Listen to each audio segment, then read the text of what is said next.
जय गुरुदेव. माझा आवाज येतोय सगळ्यांना? हो येतोय. येतोय ना स्पष्ट? हा. आपण कार्यक्रम सुरू करूया. सर्वप्रथम माझ्या संपूर्ण भारतीय देश बांधवांना आणि भगिनींना आपल्या 75व्या स्वातंत्र्य दिवसाच्या हार्दिक शुभेच्छा देतो माझ्या वतीने आणि मुक्तेश्वर गुरुपीठाच्या वतीने.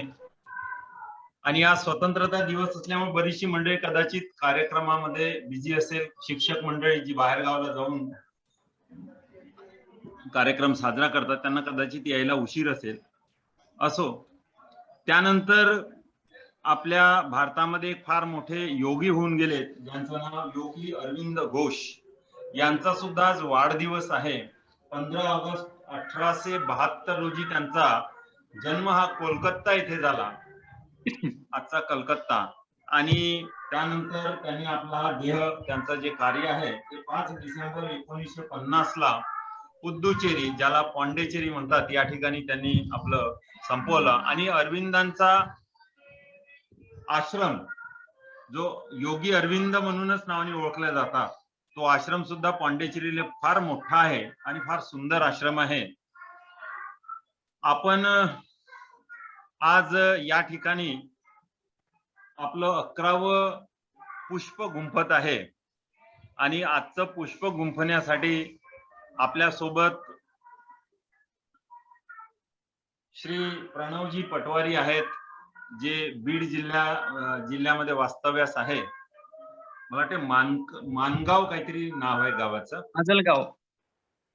काय म्हटलं? माजलगाव. हा, सॉरी माजलगाव. नाही, त्यांचा सविस्तर परिचय आज आपल्याला आपले खर्डेंनी साहेब करून देतील. परंतु आज जेवढी मंडळी, आता 35 आपण वाढेलच थोड्या वेळाने, तर या सगळ्या मंडळींना कदाचित असं वाटलं असेल बा एवढं तरुण व्यक्तिमत्व आज आहे. परंतु अध्यात्मामध्ये हे आपलं जे भौतिक वय असते, या भौतिक वयाला महत्व नसतं. कदाचित आधीच्या जन्मामध्ये त्यांचं जे काही आध्यात्मिक प्रगती असते त्यानुसार पुढील जन्मातील आध्यात्मिक प्रगती ठरत असते.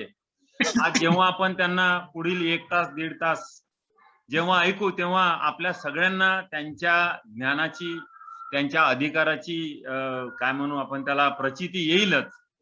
तत्पूर्वी मी थोडस पटवारी साहेबांना या कार्यक्रमाच्या संबंधी 1-2 मिनिटांमध्ये भूमिका सांगतोय.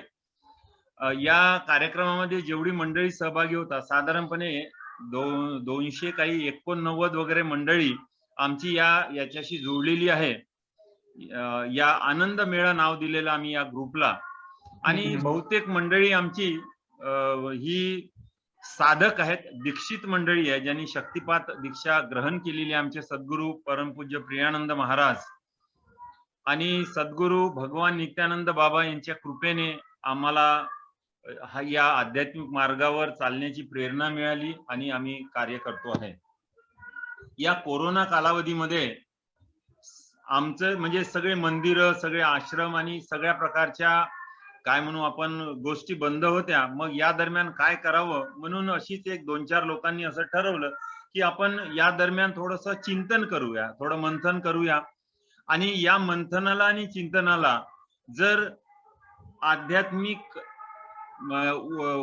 दृष्टिकोनातून उन्नत असलेल्या व्यक्तीचं, सद्गुरू म्हणूया, गुरु म्हणूया, जर आम्हाला मार्गदर्शन लाभलं तर एक या सगळ्या कालावधीमध्ये जो सुसह्य व्हायला पाहिजे आध्यात्मिक प्रवास, आणि ज्यामध्ये काही छोटे मोठे अडथळे असतात तर ते दूर होतील. मग मध्ये प्रश्न असा आला की मग आपण ज्या मार्गाने चालतोय तो मार्ग वेगळा आहे, मग कसं जमेल इतरांचं मार्गदर्शन. पण असं म्हणतात की जसं आकाशातून पडलेलं पाणी शेवटी नदी नाल्यांच्या मार्फत समुद्राला मिळतं, तसं कुठल्याही देवाला जरी सर्व देव नमस्कार आहे केशवम प्रति गच्छती, शेवटी एकाच ठिकाणी आपण सगळे भेटणार आहोत, एकाच माळेचे मणी आहोत. फक्त ही माळ विखुरलेली आहे.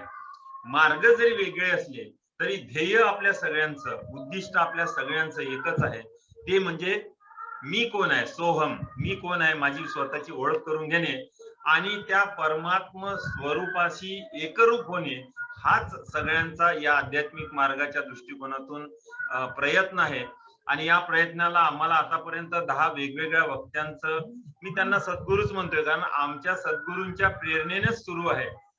ही सगळी मालिका उभी करताना आम्हाला कुठल्याही प्रकारची अडचण येत नाही. पटवारी साहेबांना सुद्धा जेव्हा संपर्क साधला तर त्यांनी म्हणजे कुठल्याही प्रकारचे आडाओढा न घेता आणि ते एकदम तयार झाले.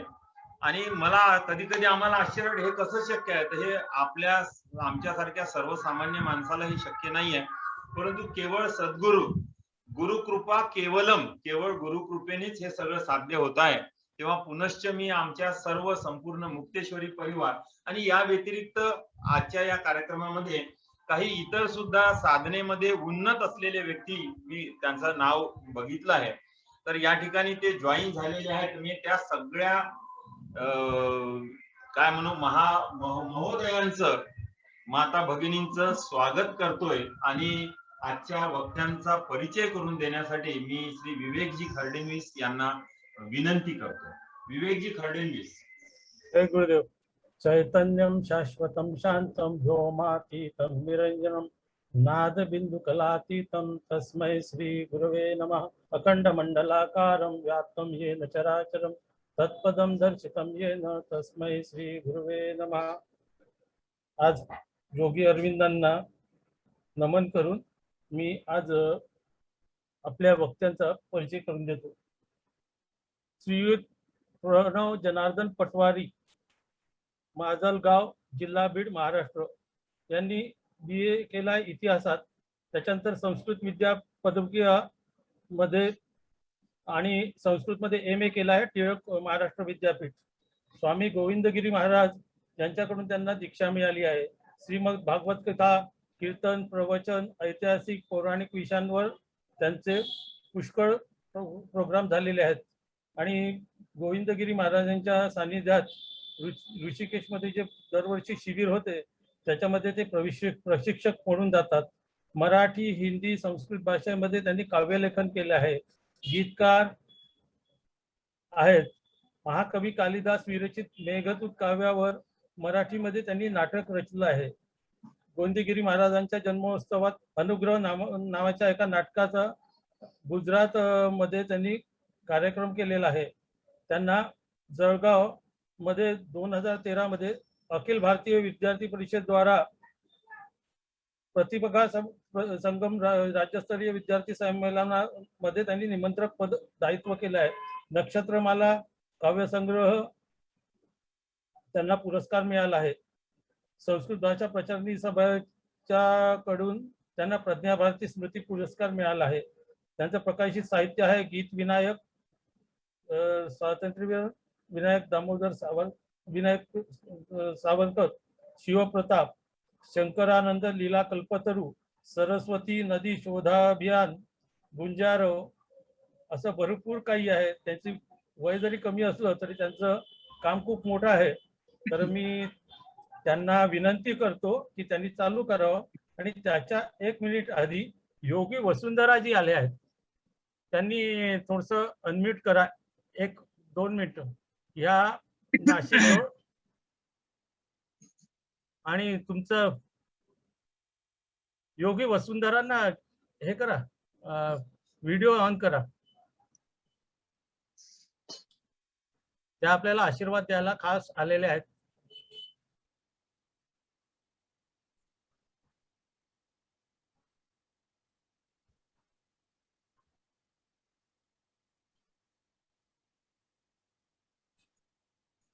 दिसले का रेवतकर साहेब? योगिनी वसुंधरा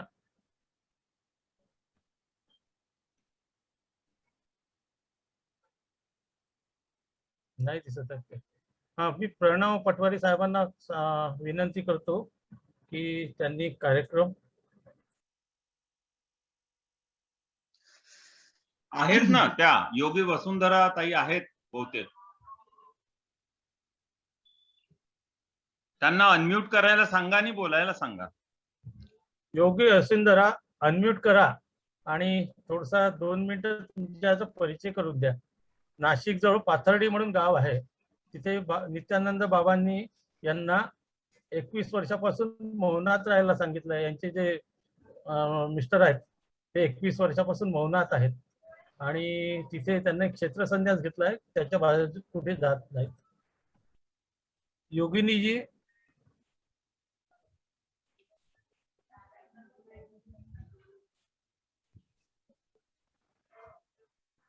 मला दिसलं नाही बा. नाही, त्यांचं नाव आहे आणि हा केलंय त्यांनी, अनम्यूट केलंय. ताई बोला तुम्ही, वसुंधरा ताई.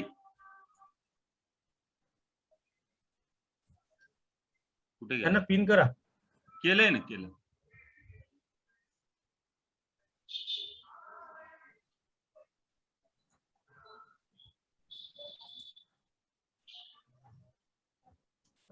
हॅलो, काहीतरी गडबडून राहिली. अनम्यूट करून बोला.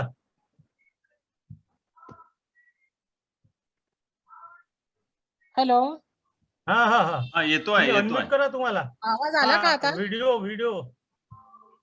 हो, येतोय. हा, आणि व्हिडिओ चालू करा तुमचा. ते चालूच आहे, चालू आहे व्हिडिओ. नाही, तुम्ही दिसत नाहीयेत. हो का? I can't help. अच्छा. हा, आमचा हा 11वा कार्यक्रम आहे आणि तुमच्या हो. याची 1-2 मिनिटात माहिती देऊन द्या. हॅलो, हा, चालू करा. येतो आहे तुमचा आवाज, बोला तुम्ही. आम्ही ऐकतोय आणि रेकॉर्ड पण होतोय आवाज. हा, ठीक आहे. हा, आता व्हिडिओ आला असेल मला वाटतं. हो, आला. हा, आता मी जय गुरुदेव. आहे का आता? जय गुरुदेव, जय गुरुदेव. हा, येतो. माझं नाव योगिनी वसुंधरा.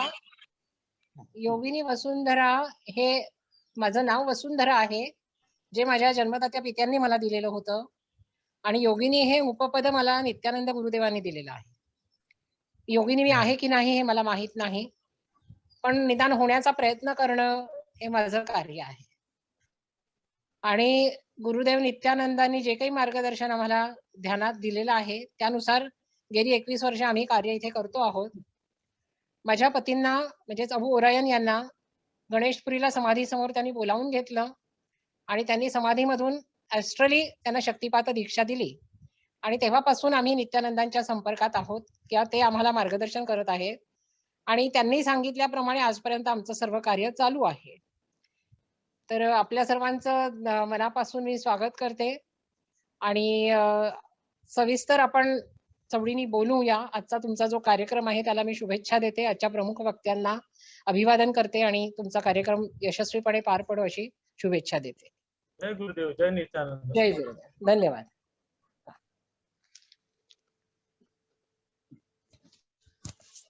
पटवारी साहेब.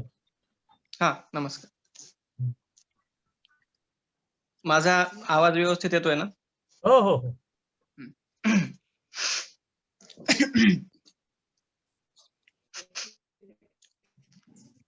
नमामि सद्गुरुं शांतं सच्चिदानंद विग्रहं पूर्ण ब्रह्म परानंदं ईशमाळंदिवल्लभं माधुर्य रसकल्लोलां शिवशक्त्यैकरूपिणीं अमृतानुभवार्थाय वंदे ज्ञानेश नंदिनीं.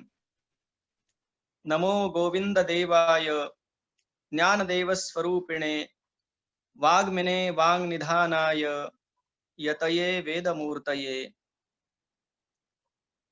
अखंड मंडलाकारं व्याप्तं येन चराचरं तत्पदं दर्शितं येन तस्मै श्री गुरवे नमः.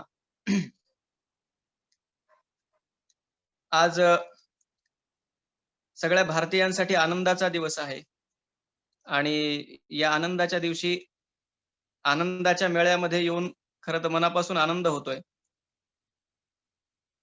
सगळ्या ज्या क्रांतिकारकांनी आपल्या देशासाठी बलिदान केलं आणि मला सावरकरांचं वाक्य आठवतं की देहाकडून देवाकडे जात असताना मध्ये देश लागतो आणि त्या देशाचे आपण देणे लागतो.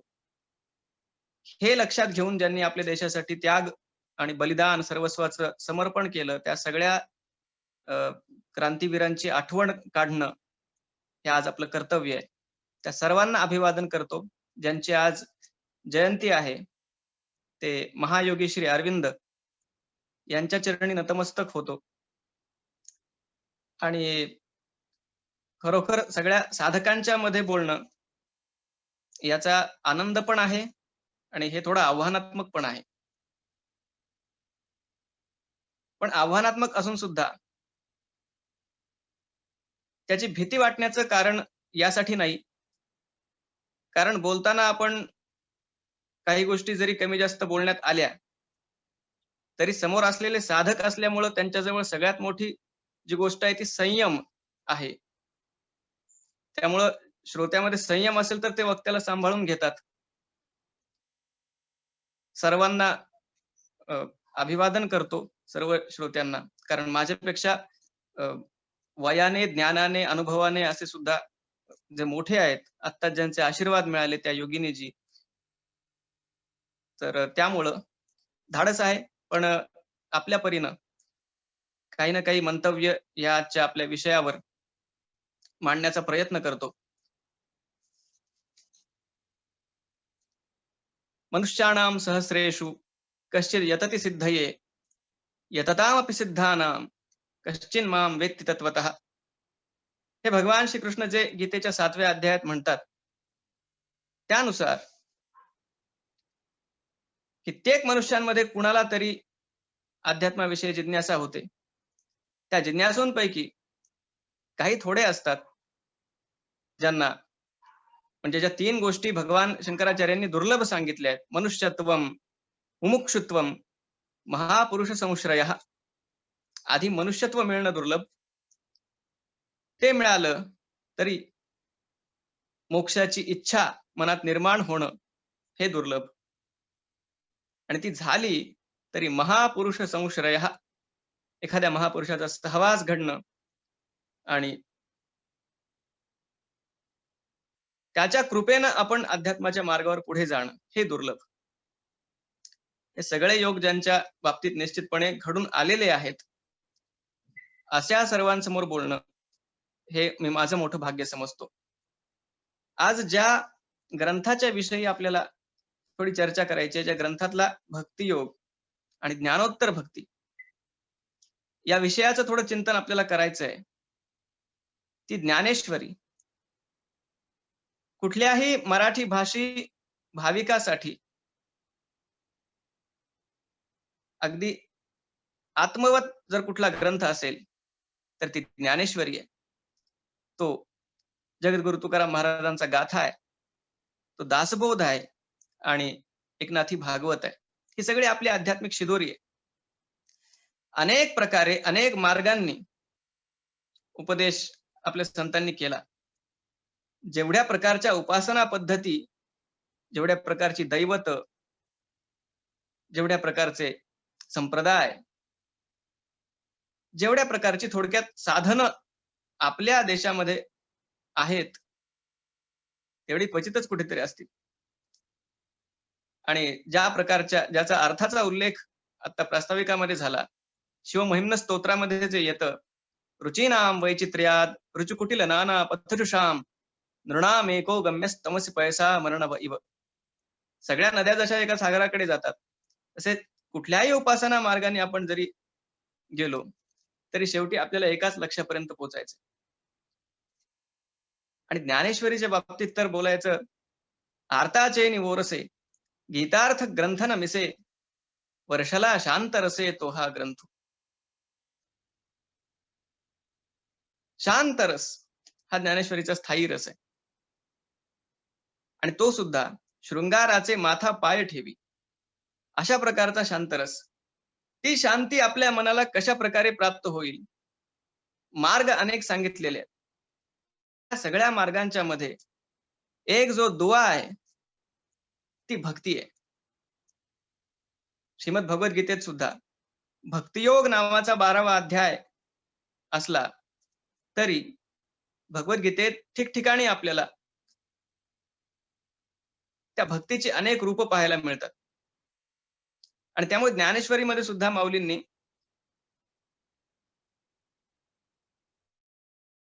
देखाय मनुष्य जात सकळ, जे स्वभावता भजनशीळ, जाहले असे केवळ माझ्याची ठाई. असं म्हणत वास्तविक या भक्तीपासून कुणीही वेगळा राहू शकत नाही. अनेक प्रकारे या भक्तीमध्ये आपलं मन, कारण ही संकल्पना व्यापक आहे. धर्म, अर्थ, काम आणि मोक्ष या 4 पायऱ्या आपल्या संस्कृतीमध्ये सांगितल्या. पण अशी कुठली संकल्पना आहे जी या 4ही पेक्षा एक प्रकारे श्रेष्ठ आहे आणि या 4हींनाही व्यापून आहे? श्रीमद भागवतामध्ये सांगितलं गेलं, धर्मार्थ काम मोक्षाणाम य इच्छेत श्रेय आत्मनः एकमेव हरेस्तत्र कारणम पाद सेवनम. चहू पुरुषार्थांचे श्री भक्ती जैसी, हे माऊलींनी सांगितलं. आणि गीतेमध्ये अर्जुनाला जेव्हा भगवंतांनी विश्वरूप दाखवलं, त्या विश्वरूपाच्या समोर अर्जुन नतमस्तक झाला. या विश्वरूप दर्शन अध्यायाचा जिथे समारोप होतो, मत्कर्म कृन् मत्परमो मद्भक्त संगवर्जितः निर्वैर सर्वभूतेषु यस्य मामेति पांडव, ही 12व्या अध्यायाच्या भक्तियोगाची प्रस्तावना आहे. मत्कर्म कृन् मत्परमो, भगवान म्हणतात जो माझ्यासाठी कर्म करतो, जो माझ्याशी एकनिष्ठ आहे, मद्भक्त संगवर्जितः, अन्य सगळ्या प्रकारच्या संघापासून जो मुक्त झालेला आहे, निर्वैर सर्व भूतेषु, कुठल्याही प्राणी मात्राच्या बाबतीत ज्याच्या मनात द्वेष, मत्सर, वैर भावना नाही, यस्य मामेति पांडव, तो मला प्राप्त होतो.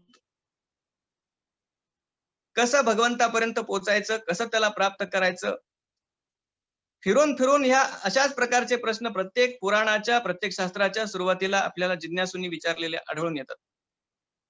मग भगवान महादेवांना माता पार्वती जे प्रश्न विचारतात, ज्ञानेश्वरीच्या आरंभीच माऊलीने ते सांगितलं की पार्वतीने प्रश्न विचारला आणि तिथे भगवान महादेव सांगतात की देवी जैसे का स्वरूप तुझे तैसे नित्य नूतन देखी जय गीता तत्व. भगवती पार्वती प्रश्न विचारतात, महादेव उत्तर देतात. श्रीमद भागवताच्या सुरुवातीला आपण पाहिलं तर शौनकादिक सगळे ऋषीमुनी प्रश्न विचारतात, सूत महाराज त्यांना उत्तर देतात. परीक्षित प्रश्न विचारतो, शुकदेव उत्तर देतात. हे सगळे जे प्रश्न आहेत, त्या प्रश्नांचा अर्थ एकच आहे की सर्वात मोठं जे आत्यंतिक कल्याण आहे ते कसं प्राप्त करावं, ते प्राप्त करण्याचे मार्ग काय. आणि मग त्यावर उत्तर देत असताना ज्याच्या त्याच्या योग्यतेनुसार, कारण अनाग्रह हे आपल्या संस्कृतीचं वैशिष्ट्य आहे, कुठलाही मार्ग कुणावर लादला जात नाही. अमुकच एका प्रकारची उपासना सगळ्यांनी केली पाहिजे, तेच बंधनकारक आहे. अमुकच एका प्रकारच्या एका रूपाच्या देवाला सगळ्यांनी पूजलं पाहिजे, अशा प्रकारचा आग्रह आपल्याकडे नाही. आणि म्हणून मग साधनांमध्ये वैविध्य आलं. मग त्यामध्ये कर्म मार्ग आहे, ज्ञान मार्ग आहे, योग मार्ग आहे आणि भक्ती मार्ग आहे. पण थोडस बारकाईनं पाहिलं तर केवळ कर्म मार्ग किंवा केवळ ज्ञान मार्ग किंवा केवळ योग मार्ग हा आपल्याला आपल्या अंतःकरणामधले विकार काढण्यापर्यंत नेऊ शकतो. पण त्या पुढे जाऊन जे आपलं प्राप्तव्य आहे ते प्राप्त करण्यासाठी म्हणून त्याला भक्तीची जोड ही द्यावीच लागते. माऊलींनी ज्ञानेश्वरीमध्ये या गोष्टी फार सुंदर सांगितल्यात. ते म्हणतात, एकी कर्मबाह्यांचा भरवसा परिते पडिले वळसा विधिनिषेधांच्या. कुणी आपल्या कर्मरूपी बाहूंच्या भरोशावर या भवसागरामध्ये उडी घेतली, परिते पडिले वळसा विधिनिषेधांच्या, या कर्म मार्गातले सगळे विधिनिषेध, की एखाद्या मंत्रातल्या, एखाद्या शब्दातल्या, एखाद्या वर्णाचा एखादा वर्ण किंवा एखादा स्वर तो जरी म्हणण्यामध्ये आपल्याकडून चुकीचा उच्चारला गेला तरी त्याचं फळ उलट मिळतं.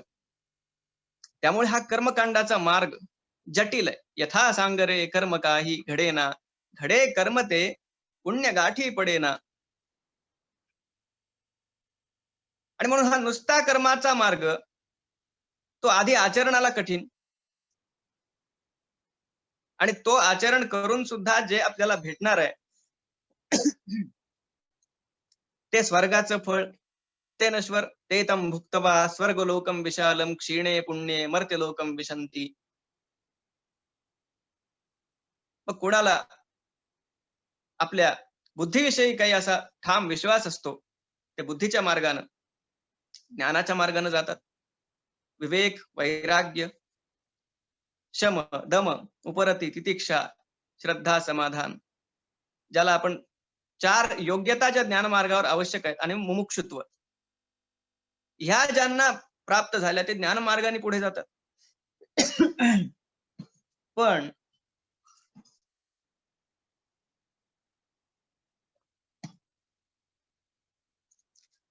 ज्ञान मार्गावर जाताना ज्यांनी भक्तीचा आधार घेतलेला नाहीये, त्यांच्यासाठी एक माऊलींनी सूचना देऊन ठेवली आहे सावध राहण्यासाठी म्हणून, की नवल अहंकाराची गोठी विशेषे न लगे अज्ञाना पाठी, सज्ञानाचे झोंबे कंठी नाना संकटी नाचवी. की एखाद्या कोणी जर असा विचार करत असेल की भक्ती ही सगळ्या सामान्यांसाठी असते, आपण काहीतरी विशेष आहे म्हणून आपण ज्ञान मार्गाने जावं, काही ग्रंथ वाचावेत, स्वतःहून त्याच्यावर विचार करावा, उत्तम गोष्ट आहे. पण आपण काहीतरी विशेष आहोत इथपासून त्या साधकाच्या सोबत त्याच्या अहंकाराचा सुद्धा प्रवास सुरू होतो.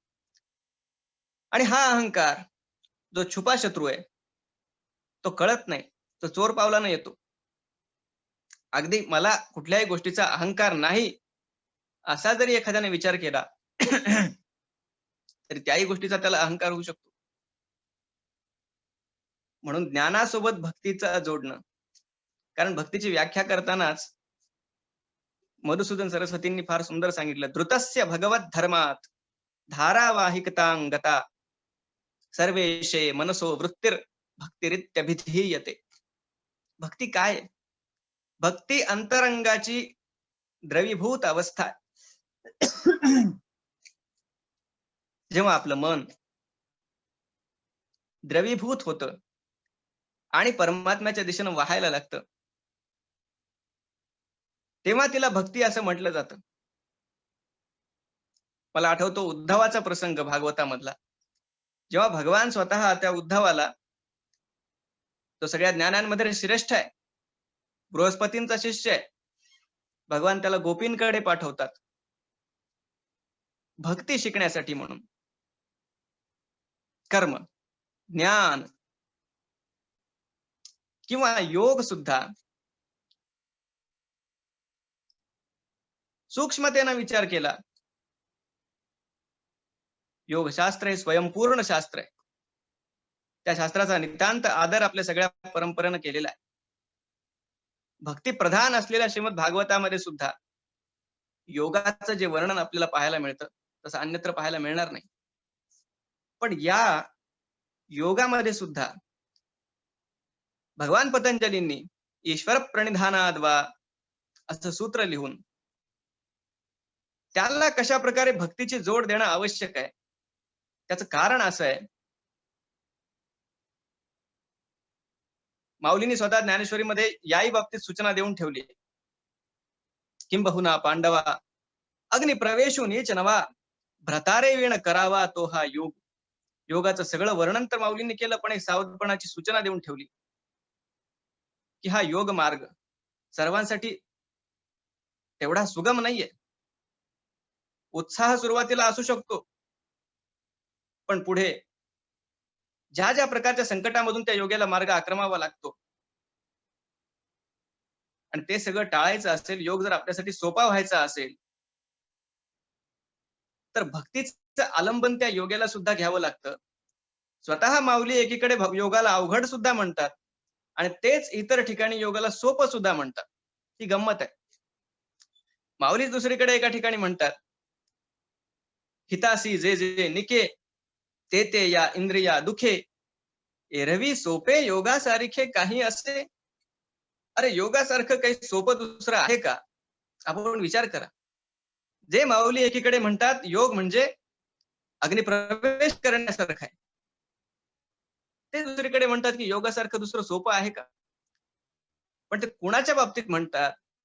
हितासी जे जे निके तेथे या इंद्रिया दुखे. अहो योग अवघड कुणासाठी आहे? कशामुळं तो अवघड वाटतो? ज्यानं आपलं हित होणार आहे अशी कुठलीही गोष्ट आपल्या इंद्रियांना रुचत नाही. उपवासाच्या दिवशी बरोबर आपल्याला जास्त भूक लागते, एरवी नाही.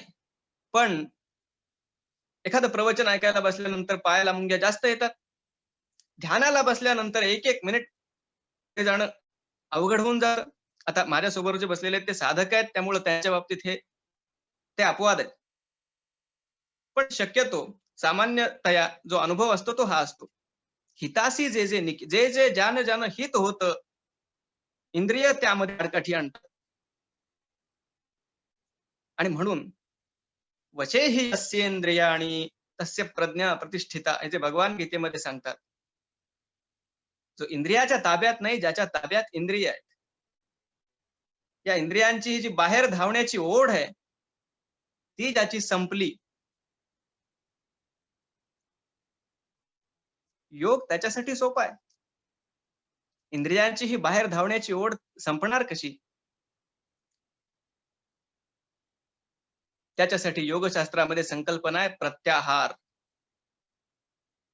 प्रति आहार. बाहेरच्या गोष्टींकडे धावण्याचा इंद्रियांचा स्वभाव तो तेव्हा बदलेल जेव्हा या इंद्रियांना आतमध्ये काहीतरी खाद्य उपलब्ध होईल. घरातच उत्तम जर काही पदार्थ खायला मिळाले तर एखाद्याला जसं बाहेर खायला जाण्याची गरज नाही, तसं आपल्या या इंद्रियांना शब्द, स्पर्श, रूप, रस, गंध जे आपण बाहेर शोधतो त्यापेक्षा उत्तम जर आतून प्राप्त झाले तर आपोआप या मनाची इंद्रियांच्या माध्यमातून बाहेर धावण्याची ओढ ही थांबेल. इंद्रियांची कसमस मोडे माऊली म्हणतात. ही जी तगमग असते इंद्रियांमध्ये विषयांच्या मागे धावण्याची, ती थांबेल. कशी थांबेल? पुन्हा एक भागवताकडे जाऊ.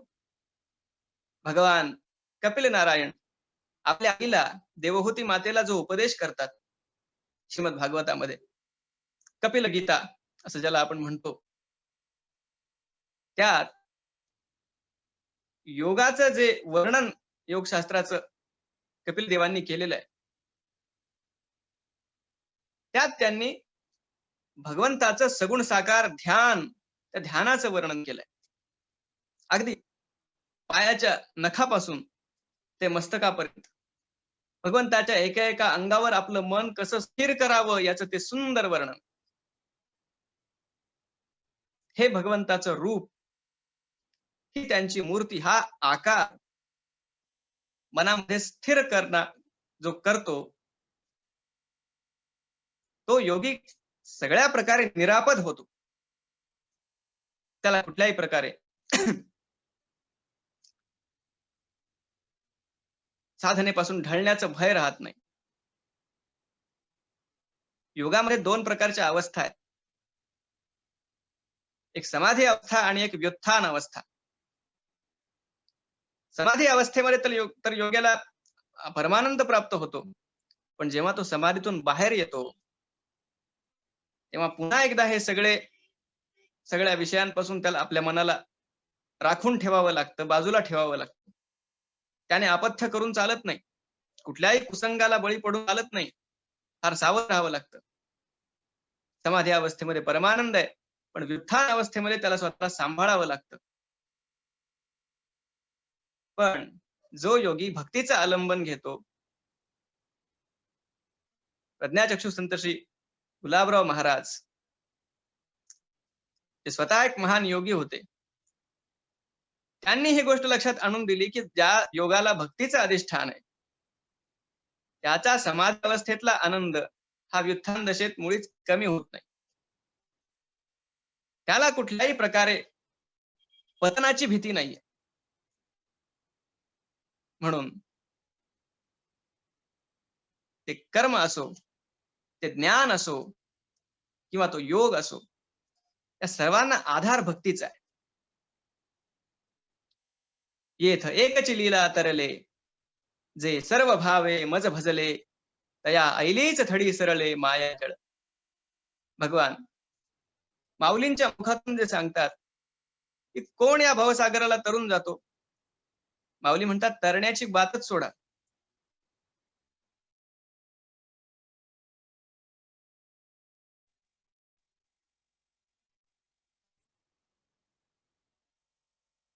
या भक्तासाठी हा भवसागर उरतच नाही.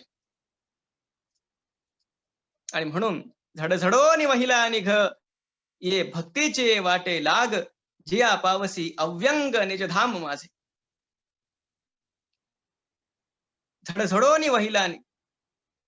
गीतेच्या 9व्या अध्यायाच्या अंती अनित्यम असुखम लोकम इमम प्राप्य भजस्व माम, या संसाराच्या अनित्यतेबद्दल आणि दुःखमयतेबद्दल सगळं भाष्य केल्यानंतर भगवान अर्जुनाला जे सांगतात ते माऊलींनी फार सुंदर शब्दामध्ये सांगितलं. झडझडोनी निघ. व्याकुळतेने जो भक्त भगवंताच्या दिशेनं धावायला लागतो ना, सगळी साधनं आपोआप त्याच्याकडून घडतात. आणि मुळात आपल्याकडे जे सांगितलं गेलंय, मोक्ष कुणाला मिळतो, कुठल्या साधनाने मिळतो? ज्ञानान मुक्ती. आपण कुठेही पाहिलं कोणत्याही शास्त्रामध्ये तरी मोक्षाचं साधन एकच आहे, ज्ञान. पण ते ज्ञान कुठलं आणि ते कसं प्राप्त होणार? ते ज्ञान पैगा बरवे, जरी मनी आथी आणावे, तरी संता या भजावे सर्वस्वेस. त्या ज्ञानाचं साधन भक्तीत सांगितलेलं आहे. भगवान स्वतः गीतेमध्ये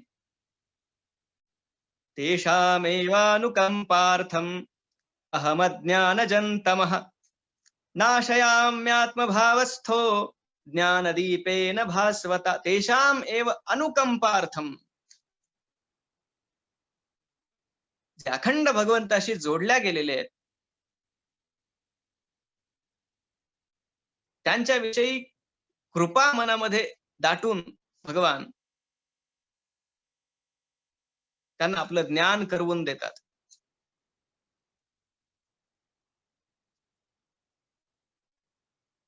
दैव्येषा गुणमयी मम माया दुरत्यया, मामे वये प्रपद्यन्ते मायामेतां तरन्ति ते.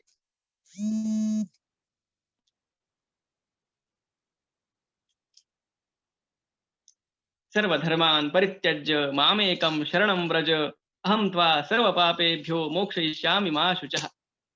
हे भगवंताचं गीतेतलं शेवटचं आश्वासन.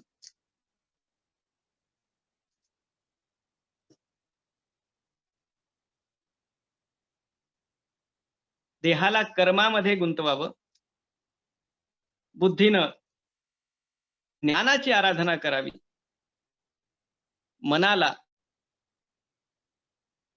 योग साधनेमध्ये रमवावं, आणि या अशा प्रकारच्या कर्म, ज्ञान आणि योग हे तिन्ही प्रकारचं साधन भक्तीच्या अधिष्ठानावर जो उभं करतो, तो साधक खऱ्या अर्थानं या अध्यात्म मार्गामध्ये पुढे जातो. आपण पाहिलं ते ज्ञान भक्तीनं कसं कसं प्राप्त होणार आहे. आणि कुठलाही साधना मार्ग केवळ एकांगी पद्धतीने आपल्याला पुढे नेऊ शकत नाही. त्याला भक्तीचं अधिष्ठान असलं पाहिजे. पण मग हे ज्ञान जेव्हा प्राप्त होतं,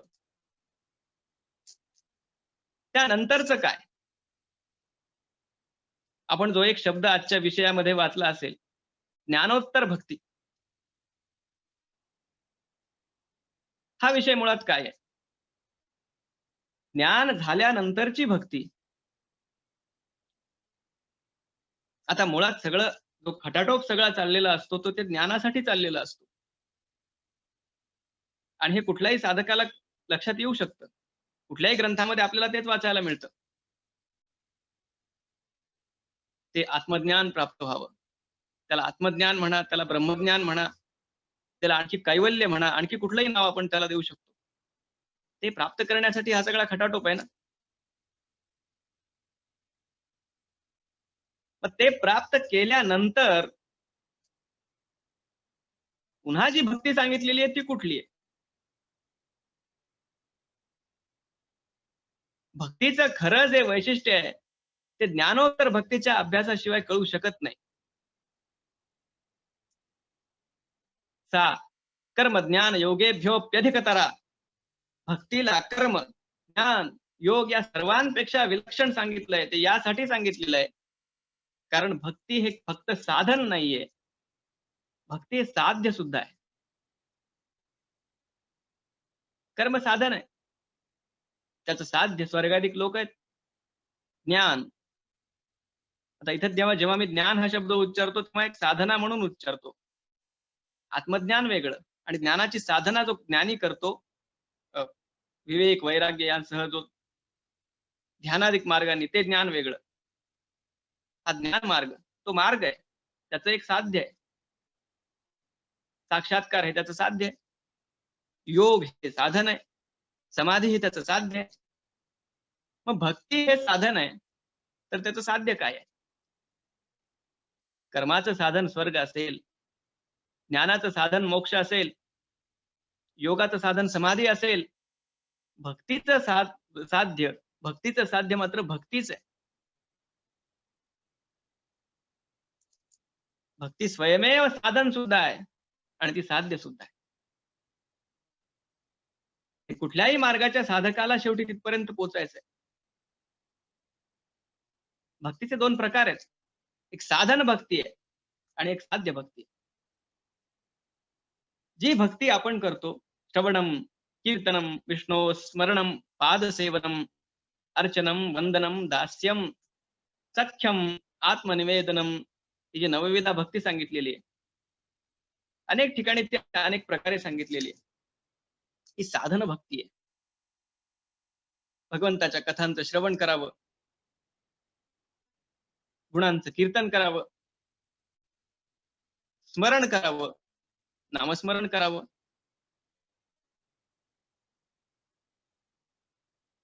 समर्पण करावं, पूजा करावी, वंदन करावं, दास्य करावं, सेवा करावी, सख्य भावनेनं भगवंताजवळ जावं, अर्जुनासारखं, आत्मनिवेदन, बलीसारखं आपलं सर्वस्व समर्पित करावं. आणि हे सगळं कुठल्याही भावनेतून करावं. ज्या कुठल्या भावनेनं आपण भगवंताशी जोडल्या जाऊ शकतो त्या भावनेतून करावं. त्यामध्ये अनेक प्रकारचे भाव आहेत. वात्सल्य भाव आहे, लालन भाव आहे, कांता भाव आहे. ही सगळी साधन भक्ती आहे. पण ज्या भक्तीविषयी आपण आज चर्चा करतोय ती या साधनेनं जी प्राप्त होणार आहे ती भक्ती आहे.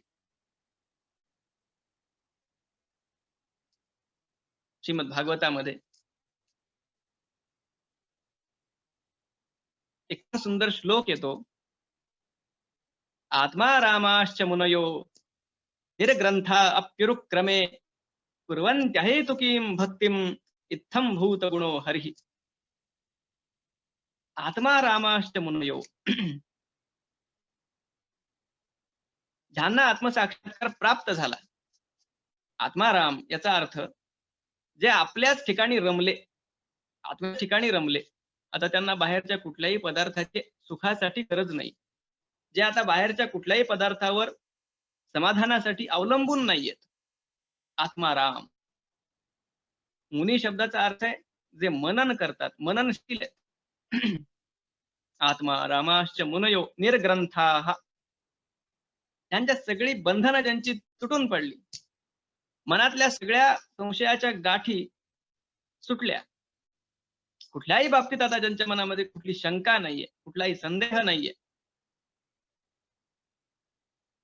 ज्याला आपल्या परंपरेमध्ये करतला मला कवत असं म्हणतात, हातावर ठेवलेल्या डोळ्या इतका स्पष्ट ज्याने आत्मज्ञानाचा अनुभव घेतला, अशा लोकांच्या बाबतीत सांगितलंय, कुर्वन्त्यहे तुकीम भक्तिम. अरे असे महात्मे सुद्धा अहैतुकीम भक्तिम कुर्वन्ति. कुठल्याही उद्देशासाठी नाही, स्वाभाविकपणे ते भक्ती करतात. कशामुळे करतात? इत्थम भूत गुणो हरिः. त्या कृष्णाचं आकर्षण असं आहे की ते करतात भक्ती. ज्यांना कुठेही आनंद शोधायला जाण्याची गरज नाही, त्यांना सुद्धा आनंद वाटतो भक्तीमध्ये. भागवताचे जे वक्ते आहेत, भगवान शुकदेव, त्यांचा तर स्वतःचा अनुभव ते स्वतः सांगतात. व्यास महाराजांच्या घरी शुकदेवांचा जन्म झाला. मुळात त्यांचा जन्म झाला आईच्या उदरातून 12 वर्षांनी. जन्म झाल्यानंतर आता शुकदेव हे स्वतः जन्मतःच सिद्ध आहेत. त्यांना साधना करण्याची आवश्यकता नाहीये. या सगळ्या मायेपासून ते जन्मतः स्वतंत्र आहेत. आणि म्हणून जन्म झाल्या झाल्या ते व्यास महाराजांच्या आपल्या पित्याच्या आश्रमातून निघून गेले. फार सुंदर वर्णन भागवतामध्ये येतं. शुकदेव पुढे चाललेले आहेत. भगवान वेदव्यास त्यांना हाका मारतायत, त्यांच्या पाठीमागे जात आहेत. त्या ठिकाणी भगवान वेदव्यासांनी पाहिलं की दिगंबर अवस्थेतला आपला हा किशोर वयाचा मुलगा असा पुढे गेलाय. शेजारी एका सरोवरामध्ये काही अप्सरा स्नान करतायत.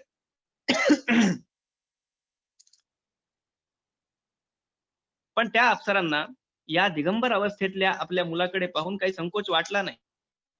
आणि भगवान वेदव्यास स्वतः जेव्हा तिथे येतात तेव्हा त्या अप्सरा अगदी आपली वस्त्र सावरून धरतात. व्यासाने त्यांना कारण विचारलं की असं का? त्या अप्सरांनी सांगितलं, महाराज तुम्ही सुद्धा ज्ञानी आहेत, पण तुमच्या दृष्टीनं किमान स्त्री आणि पुरुष यातला भेद तरी आहे. पण तुमचा मुलगा अशा कोटीचा ज्ञानी आहे, त्याला स्त्री आणि पुरुष हा भेद सुद्धा दिसत नाही. सर्वं खलुदं ब्रह्म ही त्याची दृष्टी आहे. वासुदेव सर्वमिती स महात्मा सुदुर्लभः. त्याच्या दृष्टीनं ते दगड, ही झाडं किंवा स्त्री पुरुष, आकाश, नदी हे सगळं काही नाहीच आहे. भेद कुठलाच नाहीये.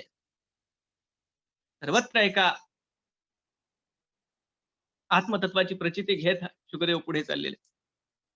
भगवान व्यासांना त्यांची योग्यता कळली.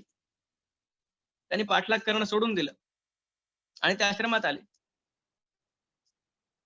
शुकदेव महाराज जाऊन एका गुहेमध्ये बसले.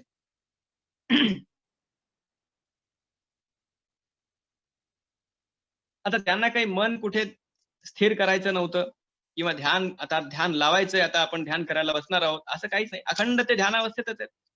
शांत एका ठिकाणी जाऊन बसले. घडलं काय? त्या गुहेच्या बाहेर भगवान वेदव्यासांचे काही शिष्य हे समिधा गोळा करण्यासाठी आले होते. आणि समिधा गोळा करत करत ते श्रीमद भागवतातला एक श्लोक म्हणत होते. तो श्लोक आतमध्ये बसलेल्या शुकदेवांच्या कानावर पडला. बर्हा पीडम नटवर वपुः कर्णयोः कर्णिकारं बिभ्रदवासः कनककपिशं वैजयन्तीं च मालां रन्ध्रान् वेणोरधरसुधया पूरयन् गोपवृन्दैः वृन्दारण्यं स्वपदर्मणं आविशद्गीतकीर्तिः. भगवंताचं सुंदर वर्णन या श्लोकामध्ये केलेलं आहे. ते वर्णन शुकदेवांच्या कानावर पडलं आणि एकदम भगवंताचा तो सगुण साकार विग्रह त्यांच्या डोळ्यासमोर प्रकट झाला. कारण त्यांचं मन एखाद्या नितळ सरोवरासारखं होतं, स्थिर होतं. त्यामुळे त्यात भगवंताचं प्रतिबिंब अगदी सहज पडलं. त्या रूपाला त्यांनी पाहिलं, ते गुण त्या श्लोकामधून ऐकले. शुकदेव समाधी विसरून गेले.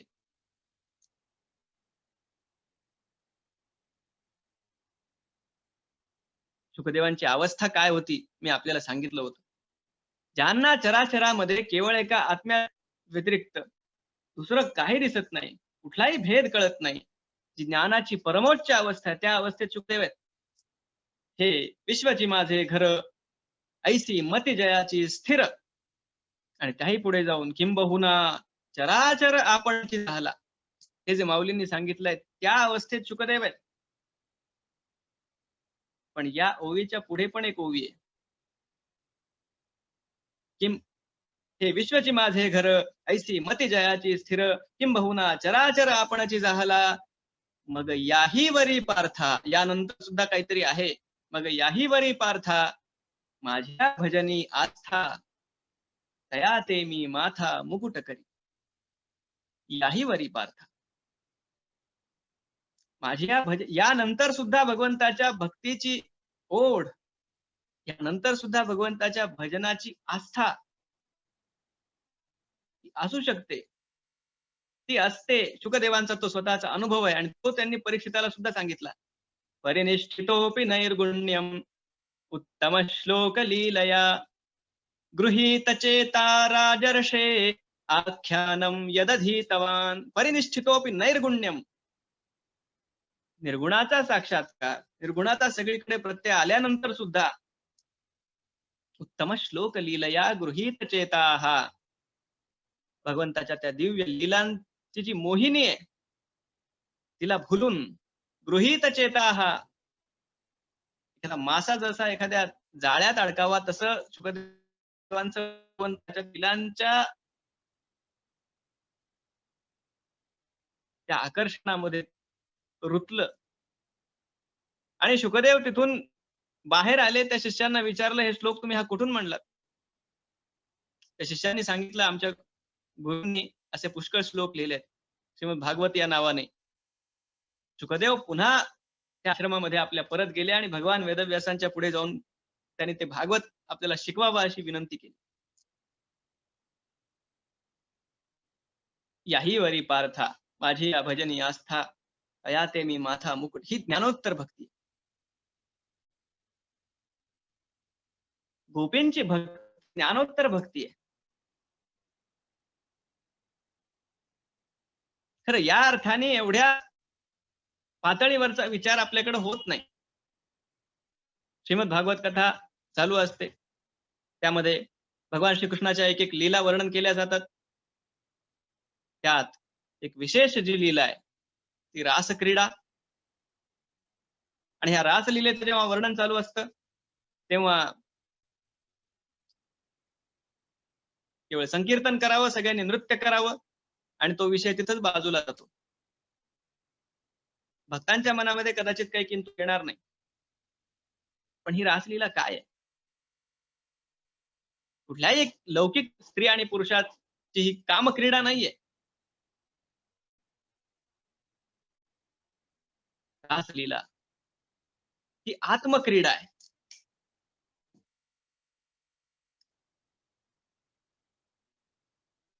गोपी जेव्हा भगवान श्रीकृष्णांच्या जवळ जातात त्या ठिकाणी कामना नाही,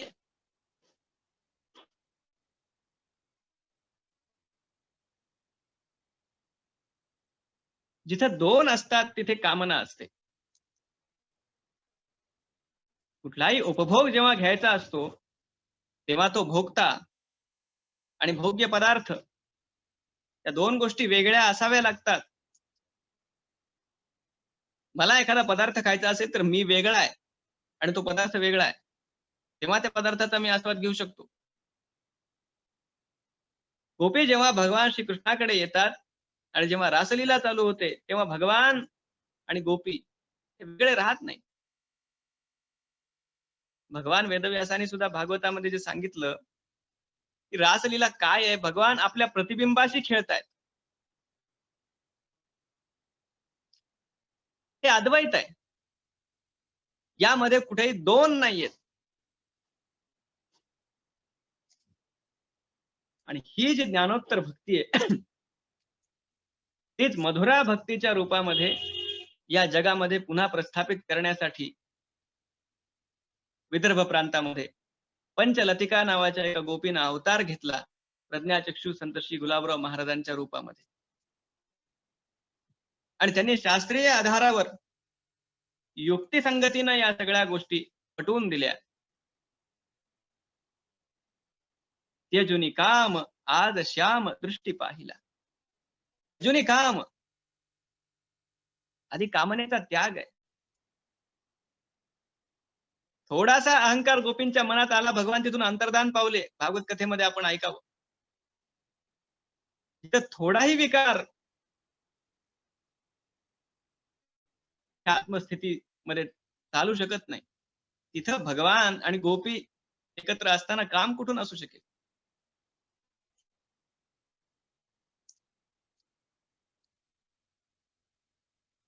चहू दिशी आजी देखिले सावळे, केले घन निळे नवलहे. गुलाबराव महाराज म्हणतात, गगना चढला तोची अंगरंग, जाहले अभंग हृदय हे. ज्ञानेश्वर कन्या भुलली आपणा, कृष्ण देह मना ठाव झाला.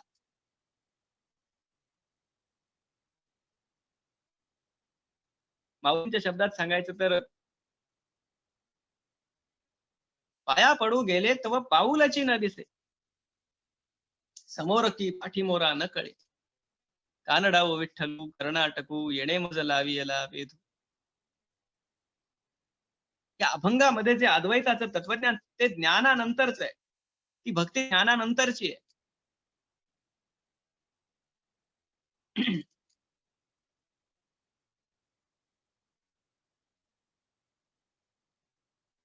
जे ज्ञान मार्गाचं थोडंफार श्रवण करतात, एक गोष्ट त्यांच्या मनामध्ये असू शकते की भक्तीचं एवढं महत्व आपण सगळं ऐकतोय, ज्ञानानंतर सुद्धा भक्ती असते हेही आपण ऐकतोय, पण सगळे आकार हे मिथ्या आहेत असं आपण ऐकलेलं असतं. वास्तविक परमात्मा निर्गुण निराकार आहे आणि आकार ही मायेची संकल्पना आहे, मायेच्या सत्तेतली संकल्पना आहे. मग जर सगळेच आकार मायिक असतील, तर भगवंताचा सुद्धा जो अवतार आहे, त्याची सुद्धा जी रूप आहेत, कृष्णाचं रूप असेल, ते रामाचं रूप असेल, भगवान विठ्ठलाचं, गणपतीचं, दुर्गेचं कुठलंही रूप, हे सुद्धा सगुण आणि साकार असल्यामुळं, त्या गुणांच्या आणि आकाराच्या मुळे हे काही टिकणारं असणार नाहीये. असाही समज ज्ञानांचा असू शकतो, ज्ञान मार्गाच्या साधकांचा असू शकतो. कारण त्यांच्या मनावर एक बिंबलेलं असतं की शेवटी निर्गुण आणि निराकारच आहे. सगुण साकार हे आधी आलंबन ठीक आहे, पहिल्या प्राथमिक अवस्थेमध्ये पहिली पायरी म्हणून, पण शेवटी कुठल्याही भक्ताला सुद्धा निर्गुण निराकारापर्यंतच जायचं असतं. सगुण साकाराचं आलंबन हे सुटण्यासाठीच असतं, असा एक ग्रह जे ज्ञानाचे श्रोते आहेत त्यांच्या मनामध्ये असू शकतो. मग जर असं असेल तर भक्तीचं श्रेष्ठत्व कसं काय मानता येईल? कारण सगुण साकार असल्याशिवाय भक्ती असू शकत नाही. भक्ती केव्हा होईल? भक्त आणि देव हे दोघे जेव्हा असतात तेव्हा भक्ती होईल ना. मुळात अद्वैत असलं तरी भक्तीसाठी द्वैत कल्पावंच लागतं. दोघे असल्याशिवाय खेळ कसा होईल? ज्याला संतांनी सांगितलं भक्त्यर्थम कल्पितम द्वैतम अद्वैतादपि सुंदरम, मूळ अद्वैतच आहे, दुसरं काही नाही. हा जो मूळ सिद्धांत आहे, हा जो शांकर अद्वैताचा सिद्धांत आहे, एक चिद्विलास आहे सगळीकडे, एक परब्रह्म, एक परमात्मा सगळ्या रूपामध्ये नटलेला आहे. त्याच्या व्यतिरिक्त दुसरं काही कधी नव्हतं आणि कधी असू शकणार नाही. तो या जगाचा अभिन्न निमित्तोपादान असो शब्द आपण ऐकलाय, असं कारण आहे. वासुदेव सर्वमिती, हे तर सत्यच आहे. पण भक्तीसाठी, लीला करण्यासाठी म्हणून भक्त आणि भगवंत हे वेगळे होतात. पण मग जे भगवंताचं सुद्धा नाम आहे, जे रूप आहे, जे गुण आहेत, जे लीला आहेत आणि जे धाम आहे, ते सुद्धा मायेच्या आधिपत्याखाली आहे का? केवळ निर्गुण निराकारच आहे आणि सगुण साकार हा फक्त एक विकार आहे, असं जर कोणी म्हटलं, तर मग भक्ती श्रेष्ठ राहणारच नाही.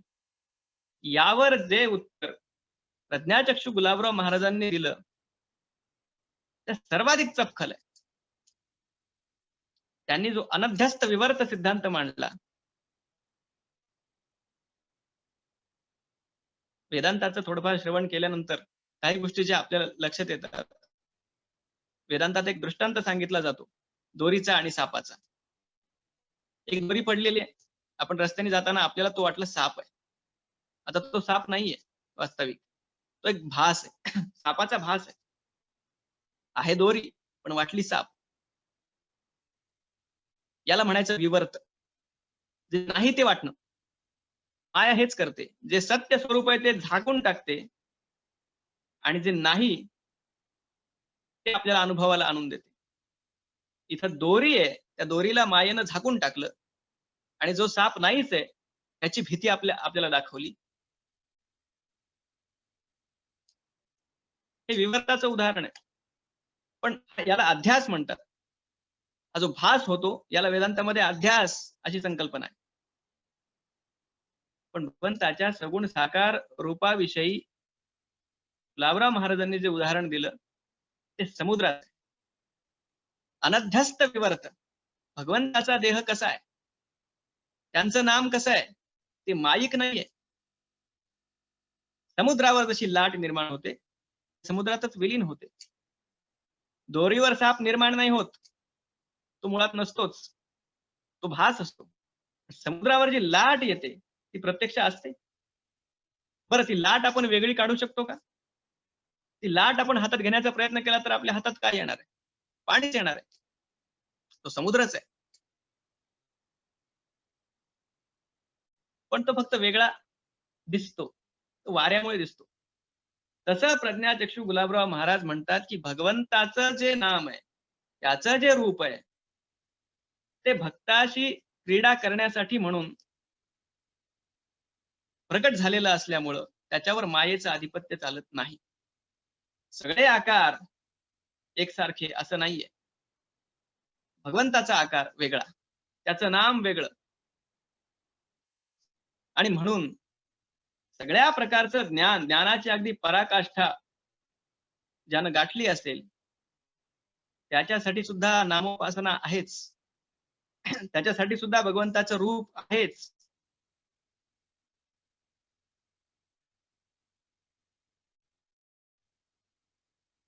नामस्मरण, भगवंताच्या रूपाचं चिंतन, या गोष्टी फक्त प्राथमिक जे पातळीवर आहेत त्यांच्यासाठी असतात आणि पुढे गेल्यानंतर ते सुटत जातं असं नाहीये. परिनिष्ठितोपि नैर्गुण्यम उत्तम श्लोक लीलया गृहीत चेता राजर्षी आख्यानम यदधीत. आपण भागवत पाहावं, आपण संतांचं साहित्य पाहावं, ज्ञानेश्वरी सारखे ग्रंथ पाहावेत किंवा गुलाबराव महाराजांच्या सारख्या अधिकारी पुरुषाचे ग्रंथ पाहावेत. त्यामध्ये आपल्याला हीच गोष्ट दिसेल. आरंभी सुद्धा भक्ती आहे, मध्ये सुद्धा भक्ती आहे आणि सगळ्यांच्या शेवटी सुद्धा भक्ती आहे. ती ज्ञानोत्तर भक्ती आहे. आणि मग जसं भगवान म्हणतात, मग याही वरी पार्था माझिया भजनी आस्था तया ते मी माथा मुकुट करी. ज्ञानेश्वरीमध्ये 2 प्रकारची भक्ती सांगितली, तशी ती 3 प्रकारची आहे. तिसरा प्रकार आपण पाहूया नंतर शेवटी. भक्त भगवंताची जी भक्ती करतो ती भक्ती, आणि यानंतर भगवंत भक्ताची जी भक्ती करतो ती. गीतेच्या 12व्या अध्यायाचं निरूपण करत असताना माऊलींनी या दोन्ही भक्ती किंबहुना तिसरी पण जी भक्ती आहे तिचंही वर्णन केलंय. तो पहावा हे डोहाळे म्हणोनी अचक्षुसी मज डोळे हातीचे लीला कमळे पूजू तयाते. ज्ञानेश्वरीच्या 12व्या अध्यायामध्ये माऊलींच्या मुखातून भगवान म्हणतात, फक्त भक्त देवाच्या दर्शनासाठी उत्सुक आहे असं नाहीये. ही तर एक भक्ती झाली.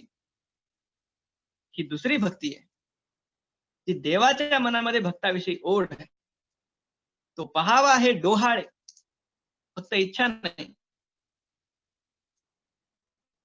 डोहाळा तीव्र इच्छेला म्हणतात. भगवान म्हणतात त्या भक्ताला पाहण्याची मला फक्त इच्छा नाही होत, मला डोहाळे लागतात किती मी त्याला पाहावं. म्हणून अचक्षुषी मज डोळे. भगवंताला डोळे असण्याचं कारण काय? ज्याच्यामुळे डोळे पाहतात त्याला डोळ्यांची काय आवश्यकता आहे? पण त्या भक्ताला पाहण्यासाठी भगवान म्हणतात, म्हणून मला डोळे आहेत. हाती जेनी लीला कमळे पूजू जाते. भगवंताच्या हातामध्ये सुदर्शन चक्र आहे, गदा आहे, शंख आहे, हे आपण पाहतो. पण कमळ कशासाठी आहे? त्याचं कारण माऊलींनी सांगितलं. हाती चैनी लीला कमळे पूजू तयाते. भक्त जेव्हा, भगवान म्हणतात, तो जेव्हा माझ्या पाया पडतो तेव्हा तो तर माझी पूजा करतो, मलाही त्याची पूजा करायची असते. तो पाया पडायला खाली वाकला की मी माझ्या हातातलं कमळ त्याच्या डोक्यावर ठेवून त्याची पूजा करतो. हाती चैनी लीला कमळे पूजू तयाते. ते कमळ त्यासाठी धारण केले.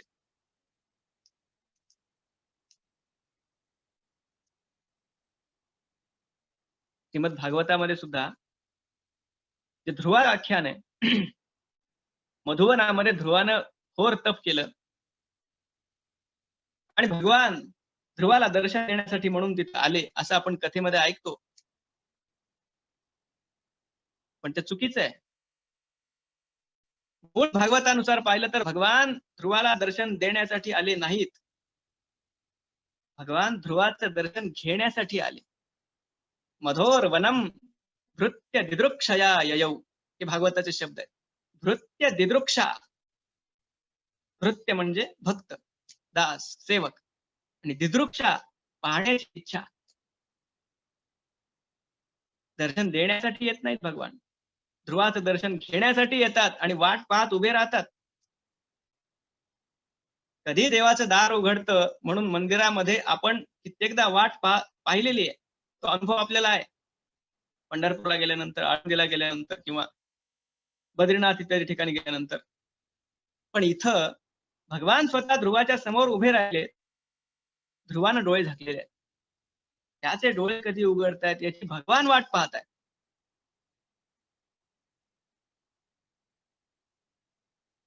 श्रीमद भागवतामध्ये अंबरीश राजाची कथा येते. दुर्वासा ऋषींच्या मागे जेव्हा सुदर्शन चक्र लागतं तेव्हा ते वैकुंठामध्ये जातात, भगवंताच्या जवळ जातात. भगवान म्हणतात, माझ्याकडे येऊन काही उपयोग नाहीये. ज्या अंबरीश राजाचा तुम्ही अवमान केलाय माझ्या भक्ताचा, त्याच्याकडे जा. हम भक्त पराधीन. हे भगवंताचे शब्द. मी पराधीन आहे, मी भक्ताच्या अधीन आहे. 11व्या अध्यायामध्ये तर अनेक ठिकाणी एक गोष्ट भगवंतांनी स्वतः बोलून दाखवलेली आहे. निरपेक्षम मुनिम शांतम निर्वैरम समदर्शनम अनुव्रजाम्यहं नित्यम पूयेयेत्यंघ्रिरेणुभिः. भगवान उद्धवाला सांगतात, उद्धवा, जो निरपेक्ष आहे, शांत आहे, निर्वैर आहे, कोणाशी ज्याचं वैर नाही, समदर्शनम, सगळीकडे जो समान दृष्टीने बघतो, अशा माझ्या भक्ताच्या मी मागे मागे जातो. कशासाठी जातो? त्या भक्ताचं रक्षण करण्यासाठी नाही. रक्षण तर त्याचं होतच. पूयेयेत्यंघ्रि रेणुभिः. भगवान म्हणतात, उद्धवा, त्या भक्ताच्या मागे मागे मी यासाठी जातो की त्याची जी पायधूळ उडते त्या पायधुळीनं मी पवित्र होईल, अशा भावनेनं मी त्याच्या मागे मागे जातो. एक भक्ती ती आहे जी भक्त भगवंताची करतो. दुसरी भक्ती ही आहे जी भगवंत भक्ताची करतात. आणि जी तिसरी भक्ती आहे, ज्या भक्तीपासूनच खरं तर त्या भक्तीनं, ज्या भक्तीच्या वर्णनानं ज्ञानेश्वरीच्या 12व्या अध्यायाचा आरंभ झाला, भक्तानं जी ईश्वराची भक्ती करायची आहे आणि ईश्वरानं जी भक्ताची भक्ती करायची आहे, या दोन्ही भक्तींचं जे अधिष्ठान आहे, ती एका शिष्यानं गुरुची जी करायची आहे ती भक्ती आहे, ती गुरुभक्ती आहे. या तिन्ही भक्तींचं वर्णन आपल्याला ज्ञानेश्वरीच्या 12व्या अध्यायामध्ये मिळतं. खरं तर माऊलीने जे मंगलाचरण केलंय 12व्या अध्यायाचं, ते गुरुभक्तीचं सर्वश्रेष्ठ उदाहरण. सुरुवातच या गुरुभक्तीपासून झालेली आहे. पण माझ्या बोलण्याच्या शेवटी मी हा विषय घेतला, कारण त्यानंतर बोलण्यासारखं दुसरं काही नाही. मुळात जर आपण ज्ञानेश्वरीकडे पाहिलं, आरंभापासून शेवटपर्यंत केवळ गुरुभक्ती आहे. गुरुभक्ती योग हा ज्ञानेश्वरीचा मुख्य योग आहे. जसे गीतेमध्ये 18 योग आहे. आपण वाचलं असेल अर्जुन विषाद योगापासून सांख्य योग, कर्मयोग, ज्ञान कर्म संन्यास योग, कर्म संन्यास योग, आत्मसंयम योग, ज्ञान विज्ञान योग, अक्षर ब्रह्म योग, राजविद्या राजगुह्य योग, विभूती योग, विश्वरूप दर्शन योग, भक्ती, क्षेत्र क्षेत्रज्ञ विभाग योग, गुणत्रय विभाग योग, पुरुषोत्तम योग, दैवासुर संपद विभाग योग,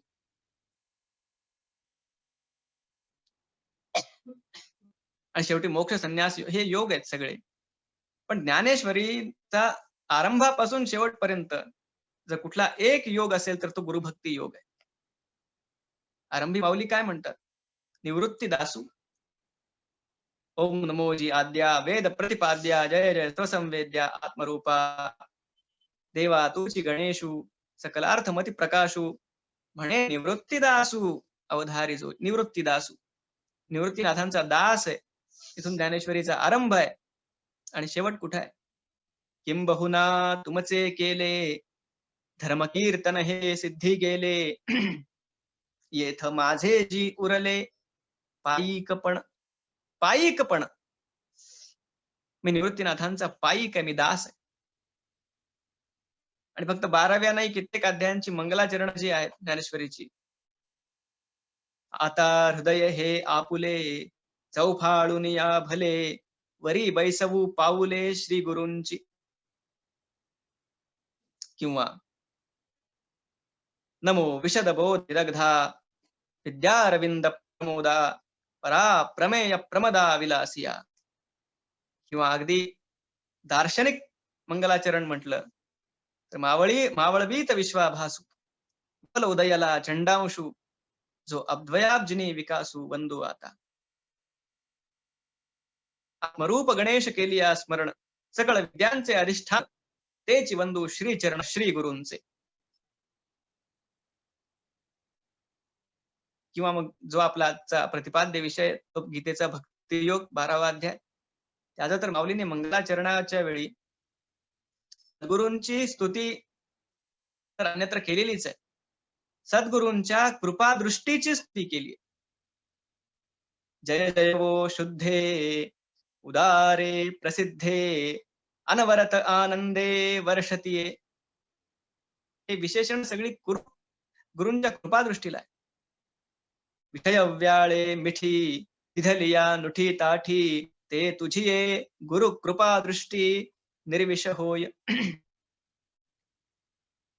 माऊली म्हणतात, तुमच्या कृपा दृष्टीमुळं तो विळखा मला पडलेला आहे, तो निर्विष होऊन जातो. संसारात असूनही संसार आपल्याला बाधू शकणार नाही, ही अवस्था आपल्याला प्राप्त करून देण्याचं सामर्थ्य एक सद्गुरूमध्ये आहे.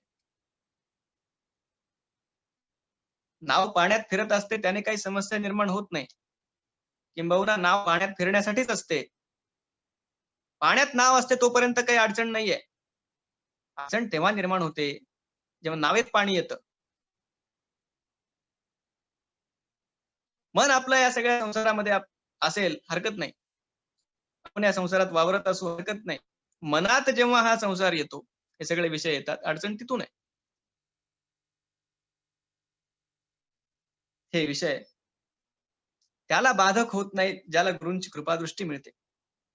करी कवणाते तापू पोळी, हिसे निवो शोक जाळी, जरी प्रसाद रस कल्लोळी, पुरे येसी तू. 3 गोष्टी आहेत. भूतकाळाचा शोक, वर्तमान काळात सगळीकडून असणाऱ्या सगळ्या चिंता आणि भविष्य काळाची भीती. हा शोक, चिंता आणि भीती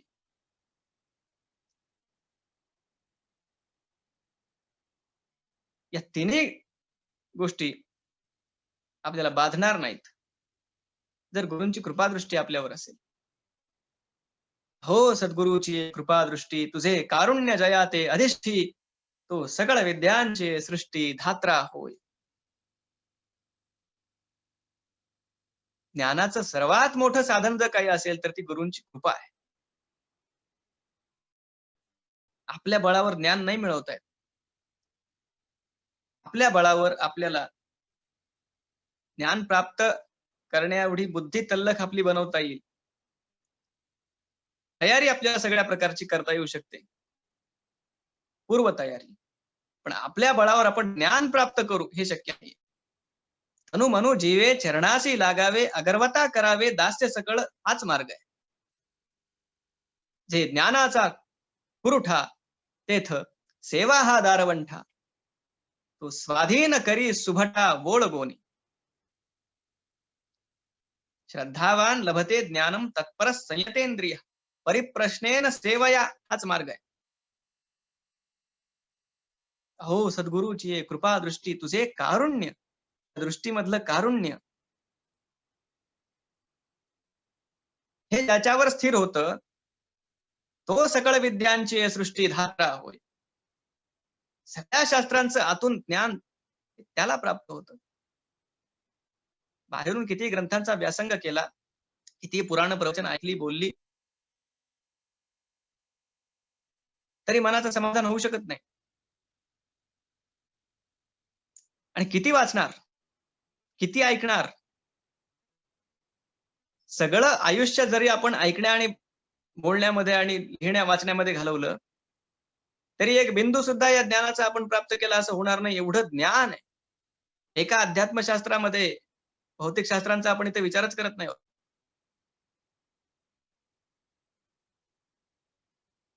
आतून ही सगळी शास्त्र, हे सगळं ज्ञान कसं प्रकट होणार. आणि मुळात आपल्या संस्कृतीमध्ये आणि पाश्चात्य संस्कृतीमध्ये हाच फरक आहे. ज्ञान बाहेरून मिळतं हे त्यांचं मत आहे, ते आतून प्रगट होतं हे आपलं मत आहे. आज ज्यांची जयंती आहे, महायोगी श्री अरविंद, त्यांचं चरित्र आपण पाहिलं असेल किंवा पाहावं. किती अपार त्यांचा ग्रंथ संभार आहे, किती प्रचंड त्यांनी लेखन केलं. इतक्या वर्षांचा तो त्यांचा एकांतवास, ही साधना, हे सगळं ज्ञान कुठून आलं. ते एकच गोष्ट सांगत होते, जे मी अनुभवलं नाही ते मी लिहिलं नाही. अनुभवाच्या प्रकाशात लिहिणारा ऋतंभरा प्रज्ञा लाभलेला हा महायोगी होता. श्रीमद भागवत कसं लिहिलं गेलं. समाधी भाषा व्यासस्य, जे त्यांनी समाधीमध्ये पाहिलं ते त्यांनी लिहिलं. आपली सगळी शास्त्र ते आतून प्रगट झाली.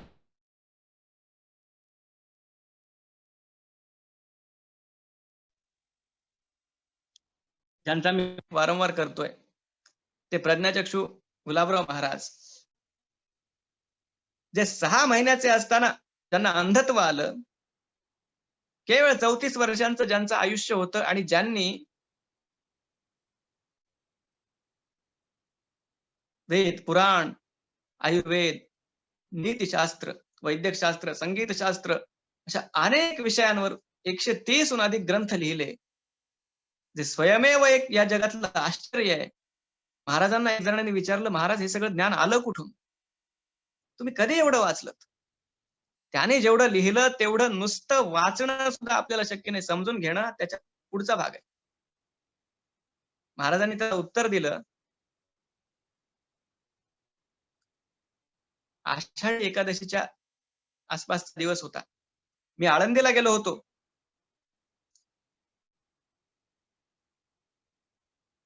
तीन दिवस मी उपवास केला. एके दिवशी माऊली स्वतः समाधीतून बाहेर आले. त्यांनी मला मांडीवर घेतलं, माझ्या डोक्यावर हात ठेवला आणि त्या क्षणी सगळी शास्त्र माझ्या अनावृत झाली. सगळं ज्ञान आतून प्रकाशित झालं. योऽन्तः सुखोऽन्तरारामः तथान्तर्ज्योतिरेवयः. अंतर्ज्योती.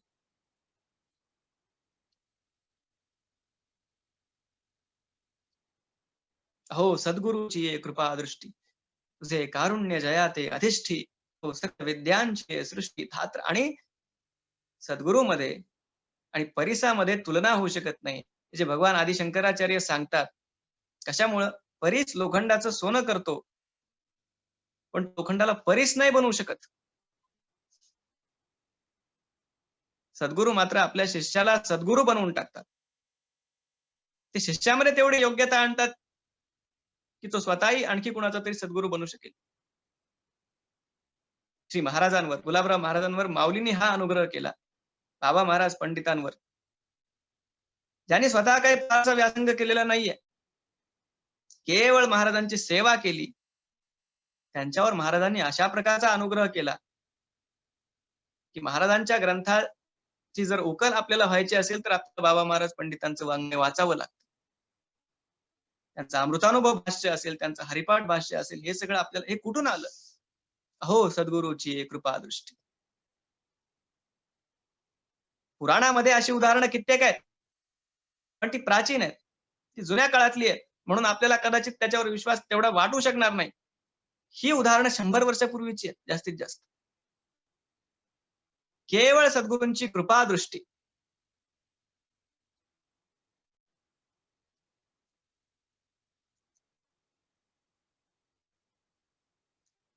जे आपण आज सुरुवातीपासून पाहतोय की एकतर जे कुठलं साधन, ज्या कुठल्या साधनाचा आपण अंगीकार केलेला आहे, तो निष्काम कर्मयोगाचा मार्ग असेल किंवा ती विवेक, वैराग्य इत्यादी सगळी साधनं, या सगळ्या साधनांनी करण्याची ज्ञानाची साधना असेल, किंवा यम, नियम, आसन, प्राणायाम, प्रत्याहार, धारणा, ध्यान, समाधी हा अष्टांग योगाचा मार्ग असेल,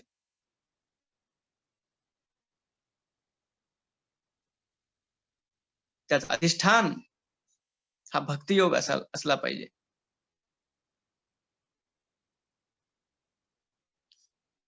या भक्तीनं, साधन भक्तीनं आधी अंतःकरण शुद्ध होईल. अंतःकरण शुद्ध झाल्यानंतर सद्गुरूंची कृपा आपल्याला प्राप्त होईल. त्या कृपेनं आपलं मन परमेश्वराची कृपा व्हायला पात्र होईल. आणि मग जे ज्ञान आपल्याला मिळणार आहे खरं, ते परमात्म्याच्या कृपेनं मिळेल. तिथपर्यंत आपल्याला सद्गुरू घेऊन जातील. यथा देवे तथा गुरव. भक्तीचे जे प्रकार सांगितले आपल्या शास्त्रांनी, यस्य देवे परा भक्तीर यथा देवे तथा गुरव. पण त्यामुळं गुरु आणि ईश्वर या दोघांना वेगळं मानण्याचंही कारण नाहीये.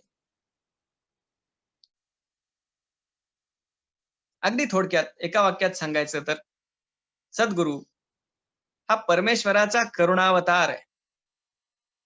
भगवान महादेवांच्या बाबतीत आपण जो श्लोक म्हणतो, कर्पूर गौरम करुणावतारम. भगवान महादेव हेच सगळ्या गुरूंचे गुरु आहेत. सगळ्या ज्या गुरु परंपरा आहेत त्या भगवान महादेवांपासून सुरू झालेल्या आहेत, आणि ते करुणावतार आहेत.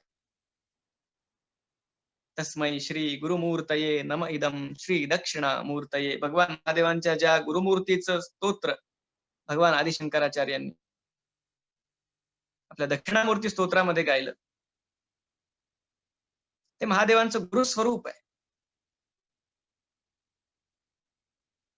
आणि इथं शैव वैष्णव असा भेद नाहीये. जगद्गुरु तुकाराम महाराज सुद्धा तेच म्हणतात, माझ्या विठोबाचा कैसा प्रेम भाव, आपणची देव होय गुरु. संप्रदाय कुठलाही असो, साधकाला त्याचं बोट धरून परमात्म्याच्या दारापाशी घेऊन जाणारे सद्गुरु, आणि तिथून त्या साधकाच्या भक्तीला भुलून त्याला कडेवर घेऊन आपलं ज्ञान करून देणारा परमात्मा, हा साधकाचा अगदी रांगण्यापासून ते परमात्म्याच्या खांद्यावर बसण्यापर्यंतचा जो प्रवास आहे, त्या प्रवासातला त्याचा मुख्य आधार ही भक्ती आहे. भक्त जी भगवंताची भक्ती करतो आणि गुरूंची जी भक्ती करतो आणि त्यानंतर भगवंत जी भक्ताची भक्ती करतो, आणि भगवंतानं ते ज्ञान भक्ताला करून दिल्यानंतर सुद्धा मग खऱ्या अर्थानं जी भक्ती त्या साधकाला प्राप्त होते ती ज्ञानोत्तर भक्ती. आज या अतिशय पवित्र अशा श्रावण मासामध्ये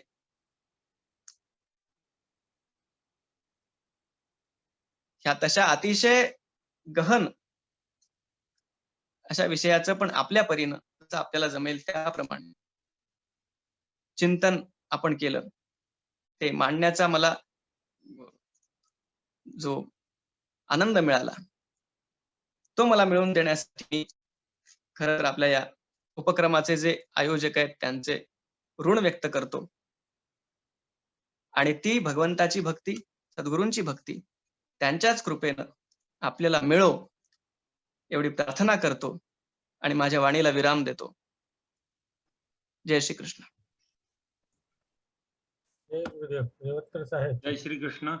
काही बोलूच नाही शकत आपण आज. पटवारी साहेब, आपण ज्या धबधब्यासारखं ज्ञानेश्वरी आणि ज्या सोप्या शब्दामध्ये आमच्या समोर मांडली, मी मगाशी पण बोललो होतोय की कदाचित श्रोत्यांना असं वाटलं असेल की आजचा वक्ता हा वयाने काय म्हणतात किशोर आहे, परंतु मी मगाशी बोललो की अध्यात्मामध्ये हा वय बघितला जात नाही. कारण माऊलींनी सुद्धा 21व्या वर्षी देह ठेवला, कारण त्यांचं कार्य संपलं आणि माऊलींनी ज्या ताकदीने हे सगळं अध्यात्म मांडलंय आणि शेवटी त्यांनी एकच म्हटलंय की त्यांचे जे गुरु होते निवृत्तीनाथ, सगळं त्यांनी त्यांच्या पायाशी अर्पण केलं. आणि पसायदानात सुद्धा त्यांनी तेच सांगितलं की जो जे वांछील तो ते लाहो.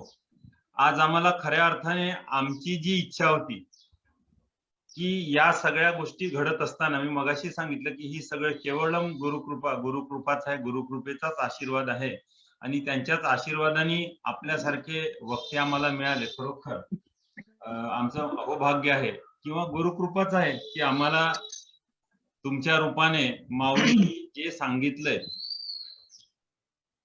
वेगवेगळ्या ग्रंथाच्या माध्यमातून ते तुम्ही आमच्यापर्यंत सोप्या शब्दात सांगितले की एखाद्या वेळेस म्हणजे मला तर त्यात 2 उदाहरणं आठवले की एक जो पक्षी असतो त्याची आई म्हणा किंवा बाबा म्हणा, ते जेव्हा त्या छोट्या अळ्या पकडतात ते त्यांचं खाद्य आहे, तर त्यावेळेस ते सरळ सरळ त्यांच्या तोंडात घालत नाही. म्हणजे अळीसारखा आपण लहानपणी त्याला स्पर्श केला असेल तर इतकी मऊ असते, परंतु त्याला सुद्धा आणखी ती चावून चावून मऊ करून ती त्याच्या आपल्या मुलांच्या त्या तोंडामध्ये घालते. किंवा एखाद्या वेळेस आई सुद्धा मुलाला जेव्हा जेवायला लागतंय छोटं बाळ आणि त्याला भरवताना त्याला आणखी छान मऊ भात सुद्धा, वरण भात सुद्धा मऊ करून ती त्याला भरवते. तर अशा पद्धतीने जे माऊलीने आधीच काय लोण्याहून मऊ आहे त्याला आणखी तुम्ही सॉफ्ट करून मऊ करून ते आम्हाला घातलंय. आणि माऊलीने एका ठिकाणी फार सुंदर म्हटलंय की मनोनी जाणिकीने गुरु भजीजे, तेने कृत कार्य होईजे, जैसे मूळ सिंचने सहजे, शाखा पल्लव संतोषती. तर या पद्धतीने जे सगळी आमची गुरुभक्त मंडळी आहेत, या गुरुभक्त मंडळींना गुरुर ब्रह्मा, गुरुर विष्णू, गुरुर्देव महेश्वरा या सगळ्या ईश्वराचं जे प्रत्यक्ष रूप आहे, साक्षात रूप आहे, ते गुरु रूपाने आम्ही भजित असतो. त्याचं सिंचन तुम्ही फार सुंदर शब्दामध्ये केलंय की जेणेकरून शाखा पल्लव संतोषती, म्हणजे आम्हाला अत्यानंद आनंद झालेला आहे. आणि माऊलींनी सुद्धा हरिपाठात म्हटलंय की चहुवेदी जाण साही शास्त्र कारण 18ही पुराणे हरिसी गाती. म्हणजे हे सगळं जे सार आहे, जे वेदामध्ये दिलं आहे, जे शास्त्रात दिलेलं आहे, जे पुराणात दिलेलं आहे, ते जेव्हा सद्गुरूंची जेव्हा कृपा होते, तुम्ही उदाहरण सुद्धा दिले, तर त्यावेळेस या सगळ्या गोष्टीचा आपल्याला विसर पडतोय. आणि बरेचदा आपण म्हणतोय की साखर गोड आहे, ती उत्तम लागते, ती मधुर असते, ती अशी असते, तशी असते. परंतु जेव्हा हातावर साखरेचे 4 दाणे पडतात आणि त्याची जेव्हा चव घेतोय, तर तेव्हा ह्या सगळे जे शब्द आहेत, त्या शब्दाचा विसर पडतो आणि खरं जे ज्ञान आहे, ते खरं ज्ञान त्यावेळेस कळतं आणि ते ज्ञान आपण व्यक्त करू शकतो. साखर कशी आहे? गोड आहे. बस याच्या पलीकडे आपण काही बोलू शकत नाही. पण ती कशी गोड आहे आणि कितपत गोड आहे आणि ती कुठल्या प्रकारचा त्याला म्हणजे काय म्हणू आपण अनुभूती आहे, ती अनुभूती केवळ शब्द म्हणजे ती अनुभूती मिळाल्या म्हणजे घेतल्यानंतरच कळते. तर अशा अनुभूतीचा आता आम्हाला जर म्हटलं की बुवा आज पटवारी साहेबांनी काय सांगितलं, तर सगळे लोक म्हणले अत्यंत सुंदर. आम्हाला माहिती आहे त्यांच्या प्रतिक्रिया येतीलच. आमचे नारखेडे काका फार म्हणजे प्रसन्न दिसून राहिले आज. तर ही अशी सगळी मंडळी खरोखर इकडे दिवाकर साहेब आत्राम बसलेले आहेत, ते आमचे सगळे मी सांगितलं आज. आणि आज आमच्या माऊली पण दिसल्या मला, आपल्या ताईश्री सुद्धा आहेत, आज प्रतिभा ताई सुद्धा आहेत ऐकायला. त्यांचा सुद्धा म्हणजे अभ्यास आहेच बऱ्यापैकी म्हणण्यापेक्षा त्यांना अधिकारी व्यक्ती आहेत आमच्यामध्ये त्या. आणि हे सगळे प्रदीप चौधरी हे सुद्धा प्राध्यापक मंडळी आहेत. या सगळ्यांनी फार म्हणजे ऐकलं. आज जरी आजच्या या वर्गाला मंडळी कमी असली, परंतु आजचा जो दिवस असल्यामुळे कदाचित कमी असेल, तर त्या आज आपलं हे मार्गदर्शन आम्हाला नक्कीच प्रेरणादायी ठरेल. आणि आमच्या मनामध्ये ज्या काही थोड्याफार शंका म्हणा किंवा थोडीफार जी काही प्रश्न उमटत असतात, कारण शेवटी आपण देहधारी साधक असल्यामुळे या सगळ्या गोष्टी येणारच आहे. तरी सुद्धा मला असं वाटतं की समर्थांच्या भाषेत सांगायचं म्हणजे काही जास्त लांबत नाही, कारण एवढा सगळा पाहुणचार खाल्ल्यानंतर आणखी घ्या वाढणार काही अर्थ नसतो. तर जो सगुणाच्या मुळाशी पोहोचला, तो सहजची निर्गुण पावला. तर या पद्धतीने आपण या सगळ्या फोड करून सांगितलं, त्याबद्दल मी पुनश्च सर्व साधक माता भगिनी आणि आमच्या सर्व परिवारातर्फे मी तुमचे पुनश्च आभार मानतोय. आणि यानंतर खर्डेनी साहेबांना मी विनंती करतो की त्यांनी आपला समारोप करावा. मला वाटतं आजचा समारोप पटवारी साहेबांनीच करावा आणि पसायदान म्हणावं, कारण त्यांच्यानंतर आपली बोलायची काही हिंमत होत नाही. विनंती करतो मी की त्यांनी पसायदान म्हणावं.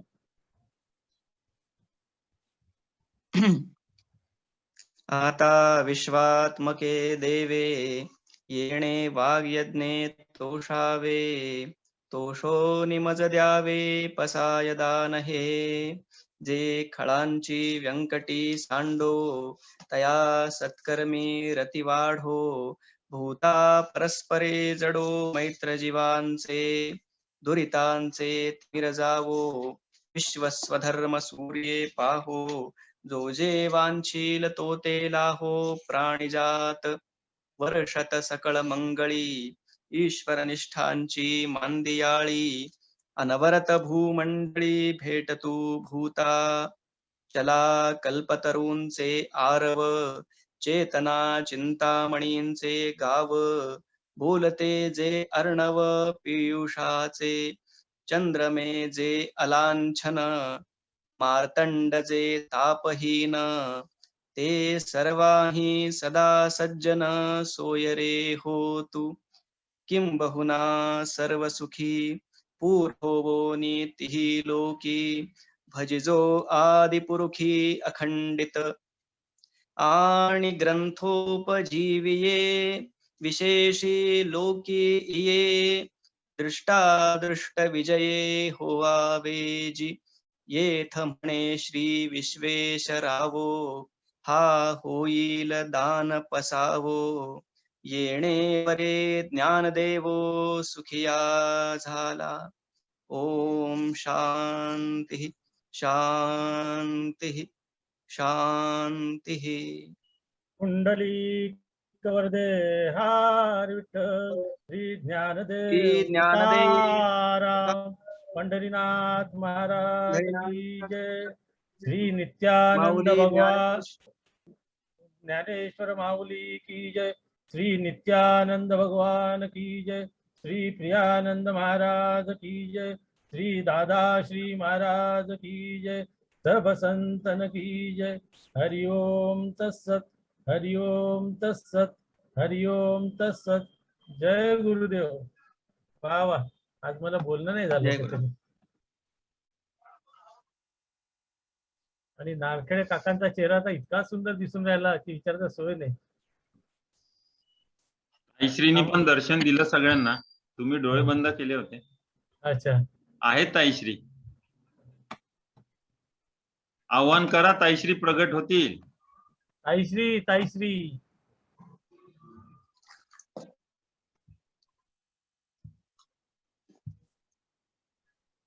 त्या बघा प्रगट झाल्या. हा, ताईंचा चेहराच दिसून राहिला. गोड गोड खाल्ल्यासारखं वाटून राहिलं, खूप गोड खाल्ल्यासारखं. काय आज आज महाराजांचा आज नागपूरला कार्यक्रम आहे, त्याच्यामुळे महाराजांचं तर दर्शन होणारच आहे. परंतु शिवाचं दर्शन झालं, शक्तीचं दर्शन आज झालंय. म्हणजे आजचा 15 ऑगस्टचा जो कार्यक्रम आहे तो सफल होईल झाला असं म्हणायला हरकत नाही. कसा वाटला ताई कार्यक्रम आजचा?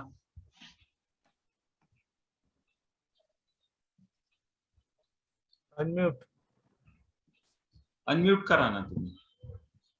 मला नेलं पूर्ण मी सेशन ऐकू शकली नाही. दादाश्रींना जायचं होतं कार्यक्रमाला, त्यामुळे अर्ध मी ऐकलं. पण अप्रतिम सर, खूप आवडला आम्हाला. कारण हळूहळू परमेश्वराच्या भक्तीशिवाय आपण सद्गुरूंच्या भक्तीकडे वळूच शकत नाही, हे तुम्ही आम्हाला आज दाखवून दिलं. कुठेतरी मूर्तीपूजाच ही महत्वाची असते, त्यानंतरच मनुष्य अध्यात्मात रमतो. सुरुवात ही तिथूनच होते मनुष्याची. भक्तीची सुरुवात ही खरी अध्यात्मात जाताना मूर्तीपूजेपासून सुरू होते आणि ती गुरुभक्तीपर्यंत जाऊन ठेपते. ती असते खरी निर्गुण निराकार भक्ती. आज तुम्ही आम्हाला अप्रतिम उदाहरणं देऊन आम्हाला सांगितलं, आम्ही धन्य झालो. धन्यवाद सर. किशोरराव धन्यवाद. खूप सुंदर सेशन. नाही नाही, माझे कसले धन्यवाद मानता. नाही, तुमचं हे 11वं पुष्प जे आहे अप्रतिम अप्रतिम छानच होत आहे. आम्ही मगाशी पण सांगितलंय मी की ही केवलम गुरुकृपा, बस एक गुरुकृपाच आहे ताई. आणि गंमत म्हणजे हे सहज सुरू झालंय. अर्थात यांना आपले खर्डेनवी साहेबांचं खूप म्हणजे काय म्हणतात योगदान आहे. कारण आज सोमवारपासनं तर शुक्रवारपर्यंत त्यांची सतत भटकंती सुरू असते, फोन करत असतात. आणि त्यांनी माझ्याशी जो अनुभव शेअर केला या बाबतीत की मी ज्यांनाही फोन करतोय म्हणजे कुठून मला नावं मिळतात. आता कदाचित पटवारी साहेबांशी म्हणजे या आठवड्यात वगैरे त्यांची म्हणजे परिचय झाला, कुठल्याही प्रकारचा परिचय नाही, पण केवळ एका फोनवर त्यांनी हे सगळं म्हणजे काय स्वीकारलं. आणि हे आव्हानच आहे त्यांच्यासाठी, पण ते सहज होत आहे. हे तुम्हा लोकांचे आशीर्वाद आहे. आणि हळूहळू आम्ही सगळ्यांच्या प्रतिक्रिया पण घेतल्या की बाबा हे कसं काय वाटतं तुम्हाला. तर सगळे म्हणाले की हे फारच सुंदर होत आहे आणि हे असं सतत सुरू ठेवा. तर माझी सगळ्यांना विनंती आहे की तुम्ही सगळे सद्गुरूंना काय म्हणतात प्रार्थना करा की हा जो यज्ञ आहे, वाघ यज्ञ, हा वाघ यज्ञ सतत सुरू राहो. आणि कोणीतरी सद्गुरूच्या रूपाने पण वेगळ्या रूपाने याच्यामध्ये त्यांनी ते समिधा म्हणा किंवा आहुती टाकावी दर आठवड्याला, की जेणेकरून हा वाघयज्ञ सुरू आहे. कुठेतरी जे जळमट साचलेले आहेत मनावर आणि कुठेतरी जो काय म्हणतात थोडस असतं ना कुठे ना कुठे ते गालबोट या निमित्ताने निघेल. आणि खरोखर मला तर आनंद मिळतोय. तुम्ही जेव्हा म्हणताय म्हणजे नक्कीच आम्हाला फार म्हणजे काय म्हणतात आमचा उत्साह आणखी वाढते, द्विगुणित होतोय आणि आमच्या उड्या मारणं सुरू असतात. छानच झालं. पटवारी साहेबांची ओळखी माझी फक्त 5 मिनिटाची. मी संगमनेरकरांना फोन केला आणि त्यांनी भडकं मला दिलं. काहीही ओळख नाही असताना तैशी गुरुकृपेशिवाय हे होऊ शकत नाही. ही पक्की खात्री आहे. आपण फक्त नामधारी आहे, त्याच्याने याच्यापेक्षा जास्त आपल्याला चढवू नका. आपलं काम तेवढंच आहे, गुरु फक्त आपल्याकडून करून घेतात आहे. आणि मार्गदर्शक सर हा छोटा सुद्धा असू शकते. आज दिसून आलं की हा. वयाचं इथे बंधन नाही. अगदी बरोबर. खूप सुंदर सर. मला बोलणं सुचत नाही, इतकं छान झालं. मी तर लिहून शब्द नाही ठेवलाय आहे. अगदी. ज्याचा उपयोग मला होऊ शकतो मार्गदर्शनामध्ये मी हा, लिहून आणि ठेवलाय. काही काही टिपून ठेवलेलं आहे. खूप याचं सुंदर. रेकॉर्डिंग आहे बरं. हो असते ना अगदी ताई मी- हा. आपल्याकडे रेकॉर्डिंग सगळ्या हो, हो, याचं हो. असतं. मी पाठवतोय. पटवारी साहेबांनाही पाठवेल मी रेकॉर्डिंग हे संपूर्ण. बरोबर. जेणेकरून त्यांना सुद्धा म्हणजे कुठल्या एखादी गोष्ट सुटली काय वगैरे असं होऊ शकतं बरेचदा. कारण उत्तम किती चांगला स्वयंपाक केला तरी स्वयंपाकाला नेहमी वाटत असतं की आणखी याच्यापेक्षा उत्तम काय होईल. तर त्याच्यामुळे ह्या रेकॉर्डिंगमुळे तो एक फायदा होतोय आपल्याला की आपल्याला काही हो. वाटतं नाही बा ही गोष्ट आणखी टाकली असती की ती छान चपकलपणे तिथे बसेल. या गोष्टी घडत असतात. हरकत नाही. मी रेकॉर्डिंग पाठवतोच आहे. मी याच्या आधीचं पण सगळं पाठवलं. ताईश्री तुमच्याकडे नसेल तर मी पुन्हा पाठवू शकतो तुम्हाला वेगळं. हो. ठीक आहे. चला. जय गुरुदेव सगळ्यांना. जय गुरुदेव. जय गुरु. जय गुरुदेव. नमस्कार. धन्यवाद. धन्यवाद.